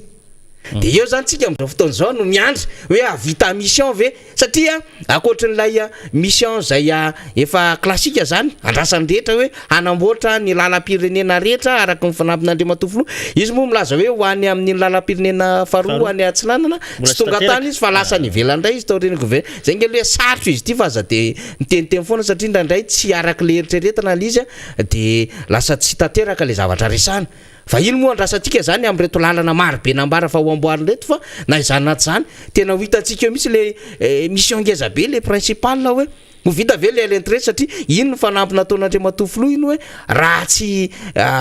tanteraka io de tsy hanao politika de rotona stapa zany no andrasantsika député Alain Ratsimazavy raha vita an'izay mission zay lay ministre ny travaux publics satria manomboka ao aminy le lalana zay nampanantenana Andriamatoa fa eo ihany koa no andraisantsika an'izy ty hoe tena zavatra nagaga tamin'ity fananganana gouvernement ty député Alain Ratsimazavy de tena maro be zany reo ministra zay avy any amin'iny ex faritany Toliara teo aloha iny satria tsy latsaky ny any amin'ny fito enina fito any izy reo misy miteny ara mo valo fa hitatsika aloha zany any amin'ny enina na fito tsy olan'izany satria mety zay ny technicien hitany onivo fitondram-panjakana fa lecture tsotra amin'izany rehetrarehetra zany de ozy tsika hoe teny efa contrapoids io amina solombavam-boaka mety efa mamofopofona raha-pifidianana 2023 de no amafisina le tompona andraikitra ara-politika sy le tompona andraikitra anana andraikitra ao anatin'izany gouvernement zany satria ny avy any amin'ny faritany Toliara zany de misy ny aty Menabe, misy atsimo andrefana, misy ny aty Anosy, misy ny aty Androya, sy ny sisa de otsika efa mieritreritra zavatra lalony reto fa na izany naty zany ihany koa de zao le fanjakana tratsy ny dety moral amin'le fampanantenana maro be nataony mikasika an'io faritany Toliara io zay tsy nahavitany ninina ary vao mainka fahampitena no mahazo an'izany faritany Toliara zany de tratra ny dety moral de zay ny resantsika hoe rehefa tena mandiniky tsika sady mijery an'le allié politika ihany koa ny resantsika teny am-piandohana député Alain Ratsimazavy hoe akoatra ny TGV sy ny MMM sy ny Freedom de no amafisina ny fidiran'ny en tout cas sy dina nosy na le antoko adiaina ao anatin'le izy no amafisina ihany koa ny famerenana ny antoko maitso sy ny ratsirakista atao anatin'izay gouvernement zay dikan'izay tsy gouvernement d'action araka ny fitenenana io fa gouvernement tampifidianana io ary ny poste ngeza be indrindra ao anatina souveraineté dia io nivo ny aty tany dia le tena tompona raikitra ao anatin'ny hirmara mihitsy lay nanana le direction générale ansahana ny affaire politique zay administrateur civil no natao eo anivon'lay misahana ny aty tany sy ny fitsinjaram-pahefana zany rehetrarehetra zany tsy mandehandeha ho azy zany hatramin'ny ity anivon'ny fitsarana de hoitsika hoe hitatsika eo ny fivoaran'le raharaha fa raha ity tonga de fijery azy ty dia gouvernement tapifidianana ty ande 2023 ty ny akoatran'izay dia resaka fotsiny député Alain Ratsimazavy. Ya, marina de marina tokoa ny zay fitondranao ny famakafaka an'izay na manafaniry satria hitatsika tokoa ny atao hoe fisokafana atao anatin'izay gouvernement zay. Amiko manokana de makany amin'le famonoana hafa aloha mba ampiena ny isan'ny ety anivon'ny fanoherana angamba ny mahatonga ny fitondram-panjakana jery an'ireo ankolafy samy hafa ireo mba hiditra ao anatin'izany gouvernement zany. Amafisiko ny teny zay fanambaranao taony hoe tena gouvernement tany amin'ny kajikajy ny fifidianana amin'ny taona 2024 taratra amin'izao fotoan'izao ary izay fisina tompona andraikitra maro amina any amin'ny faritany Toliara in'izay dia afahana mahita taratra mihitsy an'izay fiomanana amin'izay lafi-pifidianana izay ary eto de hoe tsy tokony ho taitra amin'izany ny solombavam-bahoaka izay mieritreritra fa hirotsaka amin'izany fifidianana filoham-pirenena zany satria somary niazakazaka ny fanehoana izay tanjaka izay teo aloha ary mametraka amin'ny pakadiny koa ny aty amin'ny ankolafilany zany amin'izao fotoan'izao amin'izay fiomanana ny fifidianana izay eo moa tsika ny zavatra takitsika ihany koa teto anivon'ity fandarana ity no hoe tokony hojerena ny fangararana amin'izay fiatrehana ny fifidianana izay ary tokony zao vanim-potoana zao ny vanim-potoana tokony hijerena an'izany zany hoe anatsarana n'ireo mpikambana eo anivon'ny seni ohatra ny eo anivon'ny fitsarana avy momba lalam-pandroerana satria anisany nanamarika an'izany tsika atao anatin'ny fekevitra 9 izay fekevitra lehibe navoaka teo anivon'ny fivoriam-be nasionaly any fanoherana zay natrehantsika tery amin'ny bypass ka vokatra zany rehetrarehetra zany dia tokony samy andray ny andraikitra tandrifiny rehetrarehetra satria ao anatin'ny fiomanana sahady amin'ny fifidianana ny zareo anivon'ny fitondrana amin'ny kajikajy samy hafa fametrahana olona ary anisan'ny fanamariana ngezabe ny eo anivon'ny ministeran'ny atitany zay nresahana teo hoe tompona andraiky teo anivon'ny hirmara no mitatana an'izany eto moa de misy fanamariana kely zay anisan'ny nambarany ny gouvernorana Nalamanga hoe raha ny mpikambana TGV avokoa no tatana teo anivon'ny ministère tsirairay de efa tsy ohatr'izao tsony ty Madagasikara ty ny fanohatra amin'izany moa no endrika hita amin'izao fotoana izao a mipetraka ny fanontaniana mipetraka ny hoe tsy fatokisana 100 ny eo anivon'ny zany vovonana IRD zany ve no miseho amin'izao fotoana izao satria dia nisokatra tamina ankolafikery samy hafa ny filoham-pirenena sy ny prime ministre Christian Tsay. Ny fanamarena angamba manoloana an'izay ihany koa dia ny hoe ny olona mety nanino ity izy nanana fahalalana na hoe nizotra teo amin'izay lafiny fizohina ara-pianarana izay a mety maro ny mpikambana ao anivon'izany vovonana IRD sy ny TGV zany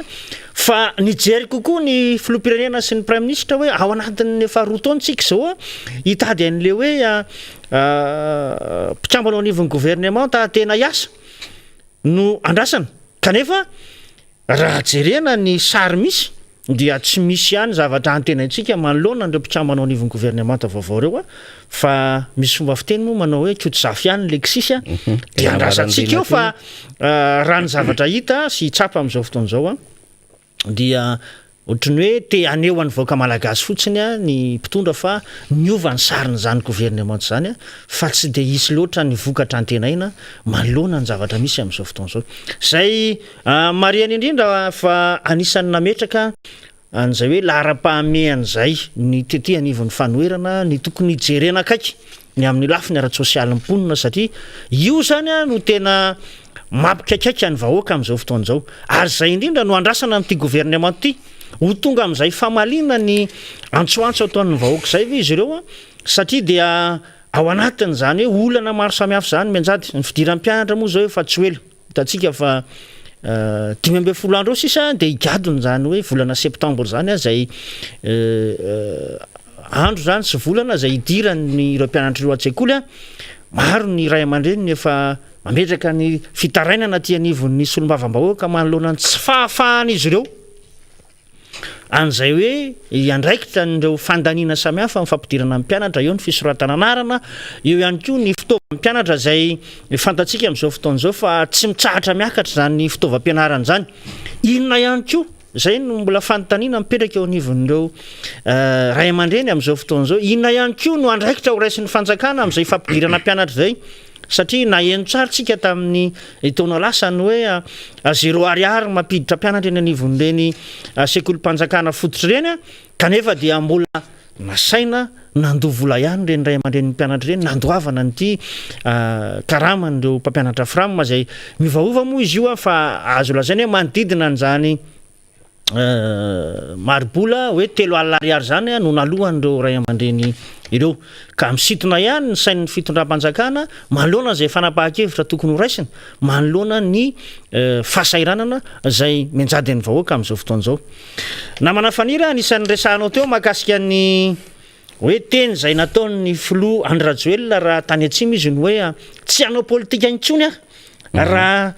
tsy amboarina na tsy hanomboka ny fanamboarana ny route nationale numéro 13 andrasana moa zany zay amin'ity ministre vaovao ty eo amin'ny lafiny vondrom-bahoaka tsy njara-pahefana indray satria raha ny miandraikitra ny fakitra moa zany no resahantsika na ny andrena n'ireo gouvernora reo dia ny tianao mariana manoloana an'izay dia mbola nanana ary tsika faritra zay tsy mbola nahazo gouverneur zany amin'izao fotoana izao ny efa gouverneur teo atoerana indray no tendrena ministre dia asa indray ny zavatra hitranga hoe tsy oela ve ny fanendrenany zany tompona andraikitra zany satria tsy fisina tompona andraikitra amin'ny rafi-panjakana anankiray dia mampandringa amin'izay lafi-pitantanana eny fotoan'izay ary fantatsika tsara ny andraikitra zany gouverneur na ny chef de région moa ny marimarina kokoa voalaza ao anatin'ny lalam-pandroenana zany fa tena miantoka ny fampandrosoana ny fotony zany miaraka amin'ireo olom-boafidy toy ny ben'ny tanàna zay ao anatin'ny antsoina hoe collectivité territoriale décentralisée eto moa zany dia mbola mafisina foana hoe ok zay ty fanendrinendrena olona lavy ty fa tokony ho tadiavina ny fomba anatanterahantsika an'izany antsoina hoe fifidianana tsy tsika malagasy eto ihany no mitaky an'izay mba isian'ny rafitra tanatohatra ara-dalàna fa na ny vondrona iraisam-pirenena raha dia manery antsika mankany amin'izany hoe ajao ny lalam-pandrenana ary ajao ny lalàna fototra zay mitondra n'zany firenena républicaine zany ka eto zany a dia manaitra ihany a ny tompon'andraikitra amin'izay fametrahana an'ireo olom-boafidy amin'ny toerana tokony isy azy zay a amin'ireo vondrom-bahoaka itsinjara-pahefana zay efa nytanysaina teo aloha teo zay namana faniri ny fanazavana nentin'ny député Alain Ratsimazafy teo zany a dia endrasantsika ny fanendrena zany gouverneur ho an'ny anosy fa eo ihany koa moa zany ho an'ny faritra fahatelo amby roapolo vaovao a dia vatovavy akoatran'izay satria izy io rehefa adiniantsika député Alain Ratsimazafy a dia satria ho isika efa manomboka mametraka ekipa hiatrika fifidianana zay ny tena gouvernement tampifidianana io raha zao amin'ny endriny zao satria efa lasa lavitra ny sain'ny fitondram-panjakana tsy de tena le problème socio-économique antsony no hitantsika amin'izao fotoana zao fa efa lasa lavitra ary ny fanasarahana na famakivakiana an'ireo département ministériel ireo député Alain Ratsimazafy dia ahitatantsika taratra amin'izany hoe nampitombo ny portefeuille eny anivony sehatra samihafa dikan'izany eny zany de hoe afaka misy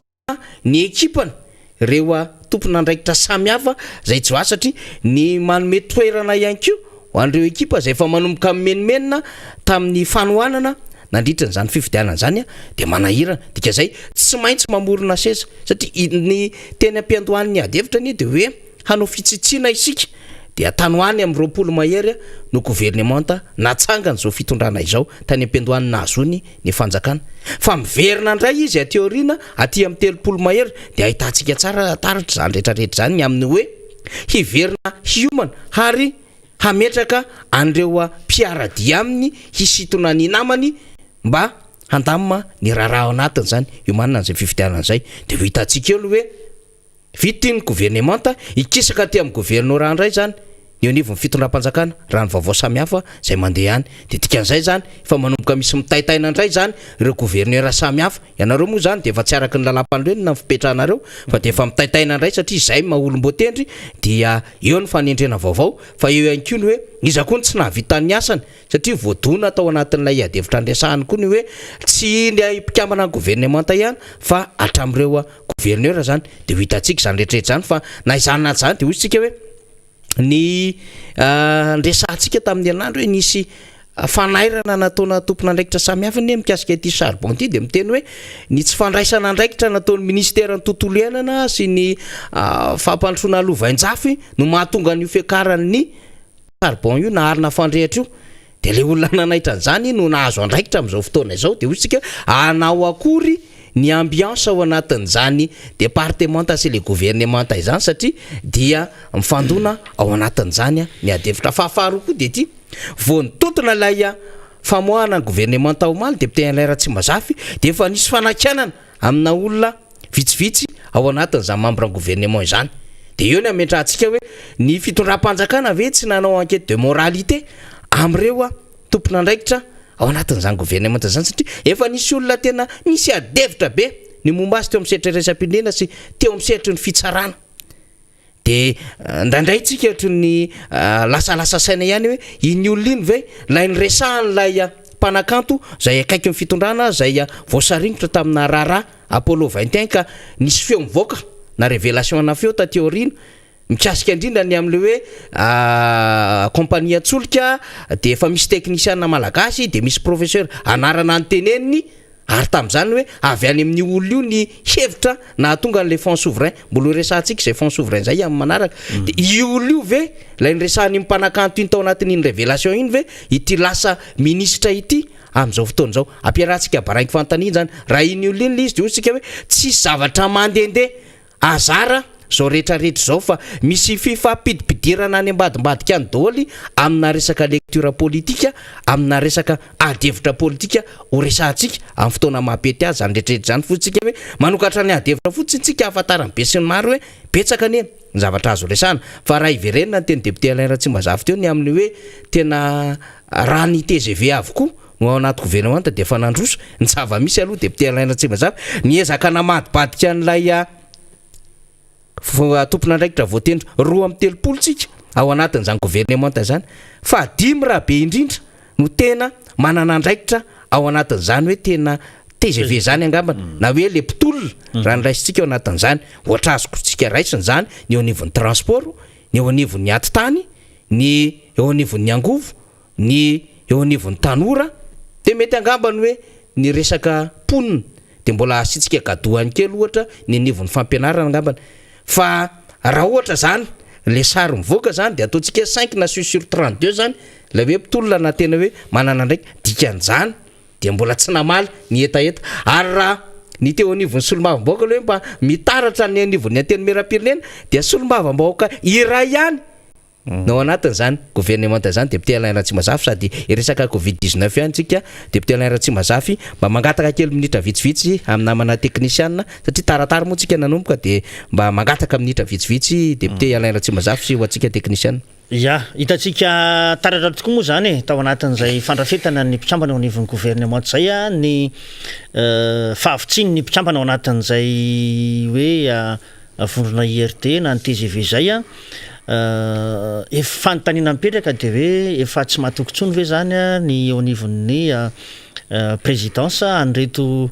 mpitsambana atao anatin'ny TGV reto raha maro de maro zareo kanefa dia vitsy no nomena toerana ary tsy vitany ny gouvernora ihany no nanambara sy atao hoe sitona ny sain'ny filohan'ny republika ny alohany nanendrena zao mpitsambana ao anivon'ny gouvernement zao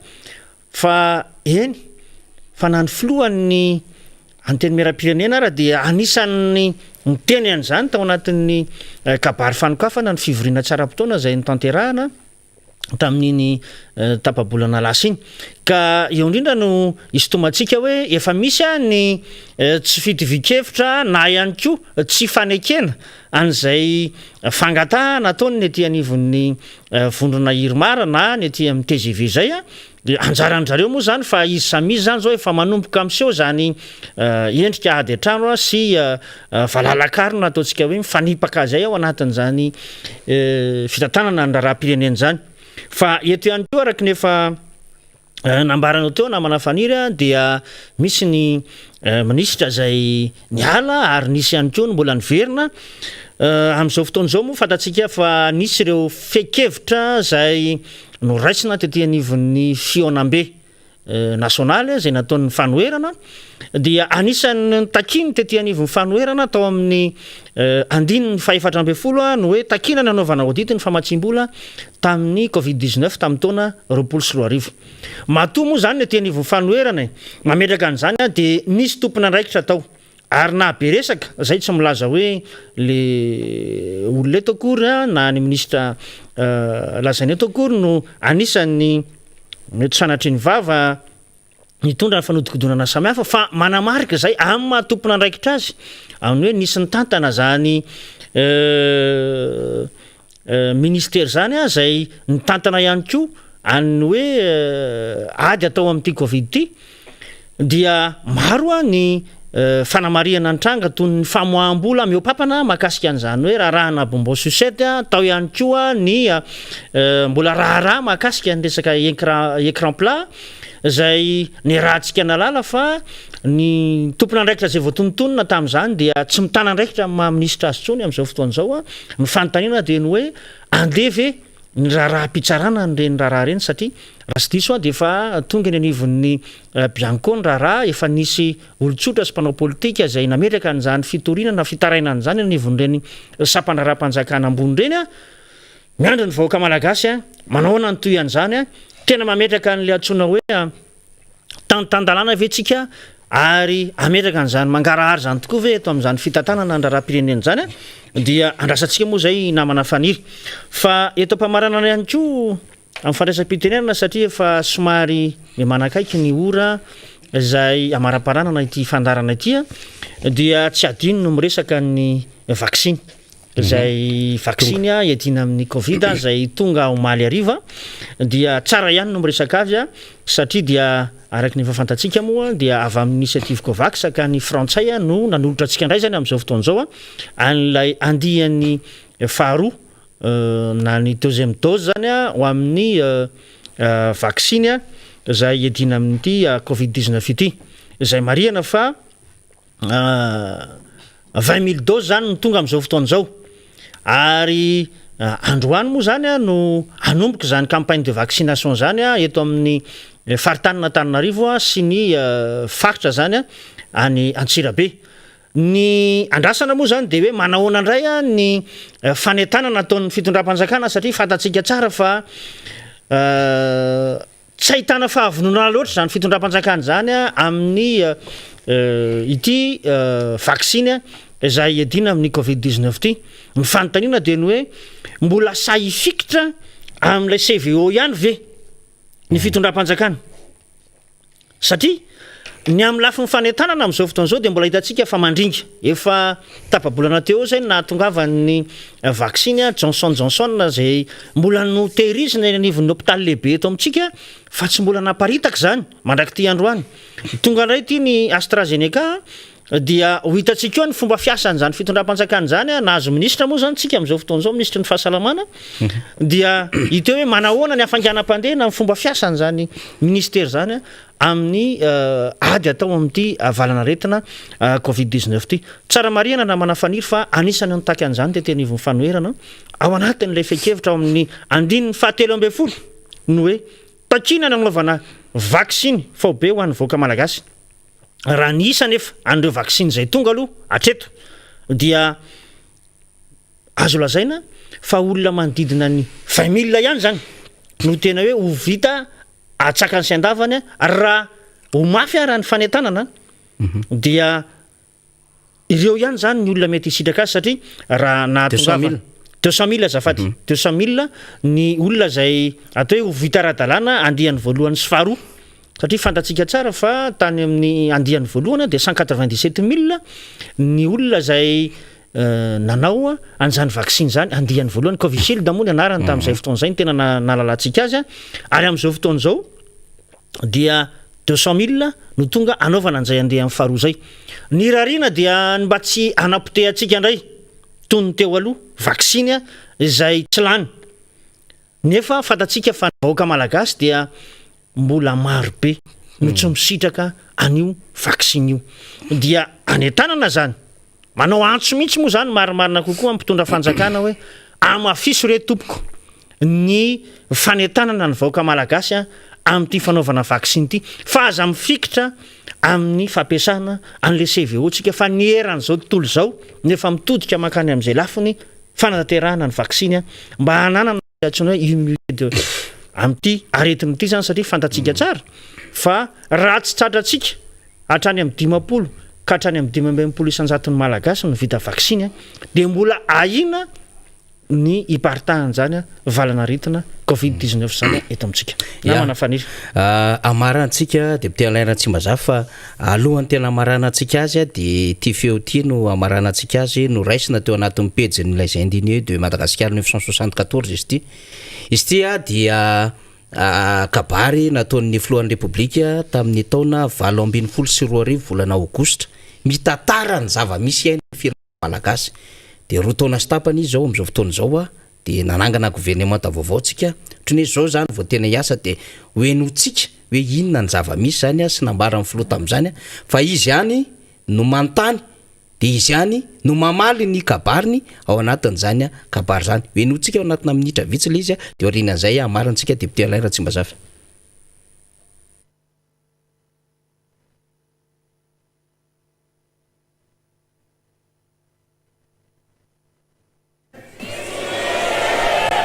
Misy ve ny fandripalemana mahafapo ve ny jirama ampy ve ny sakafo malagasy misy ve ny fahamarinana eo amin'ny fitantanana ny asa-panjakana misy asa ve ny tanora ampy ve ny sekoly mahavelona ve ny karama misy ve ny fitsaboana mahafampo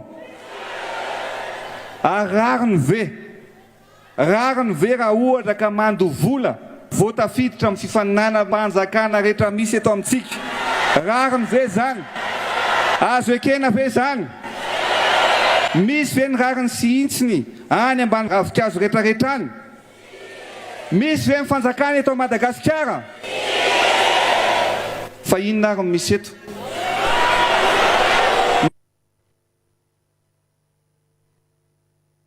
misy eto dia zao ny délestage ny kidnapping ny zavatra misy eto dia mifalafosa amin'ny fiainana koa ny tsy fananana asy ny fadrobana ny kolikoly ny fanarakotam-pahefana ny tsindy azo leny sa tsy marina zany zany ny zavatra misy eto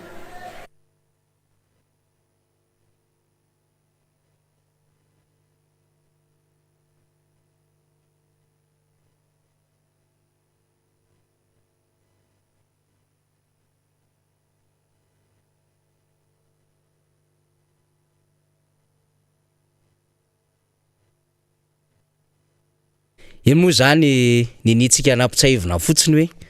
zay ny zavatra hitan'ilay flou zay candidat hirotsaka tamin'izany fotoanandro zany tamin'ny 2024 anjaratsika no mahita anjara ny fitondram-panjakana no mahita hoe zany ve ny zava-misy foana aveo ireo zavatra andresan'ireo nisy segonda vitsivitsy tsy niteny lay atao anatin'ilay vidéo zany satria dia nanamarika tamin'ireo zava-misy iainana kere ny fahampitehana ny olana eto anivon'ny firenena tao anatin'izay fa azagaga isika zany sa ho an'izay mijery ny fahita lavitra no nahita an'izay fa raha meny radio tsika dia nisy banga segonda satria dia nisy an'ilay trangan-javatra marobe ny député Alain Ratsimbazafy ninitsika nalefa zay mba hafantarana hoe zany ange no niresahan'ny flou tamin'ny fotoanandro raika amin'ny roapolo sy roa arivo tsika izao rotaona sy tapany nanova gouvernement izy mbola misy ny délestage misy ny zavatra rehetrarehetra hitantsika amin'ny fandehana tsy anao commentaire ntsony moa tsika namana faniry fa efa nazava ny zavatra resy hitantsika teo anjaran'ny vahoaka malagasy no mandinika ny zavatra iainan'ity firenentsika ty amin'izao fotoan'izao eto mpamaranana dia mametraka ny veloma mandram-peona ho antsika rehetra zay nanaraka ny fandarana Miara Manonja tamin'ity andron'io ity nafinaritra ny adevitra isorana avokoa ireo namana rehetra izay nandray anjara tamin'ity andron'io ity fa dia misy raisitsika vahoaka malagasy ange amin'izay indrindrindra ny fandinihana an'izany raha-pirenena zany sy noaviny Madagasikara misaotra tompoko nanaraka ny fandarana hatramin'ny farany dia makasitraka ny vahintsika isika raha eksa avy any aparafaravola sady filohan'ny RMDM district zany misaotra ny député Géry Randrembolaina misaotra ny député Alain Ratsimbazafy izy mirahalahy dia ndray tetsy Avaradrano ndray tetsy Atsimondrano fa tsy fahintsika ny manadino namantsika zay miasa mafy mpanao gazety mandendeha dia Rina Arabe Mananjara mbola ao ambadika ao izy fa manomana foana isan'andro dia hiara-dalana amintsika ndray zavatra anambara ohatra ka misy azontsika ho raisina ho an'izay tandrifony rehetra dia samy manana izany ho an'ny fampandrosoana ny firenena misaotra tompokolahy makasitraka tompoko vavy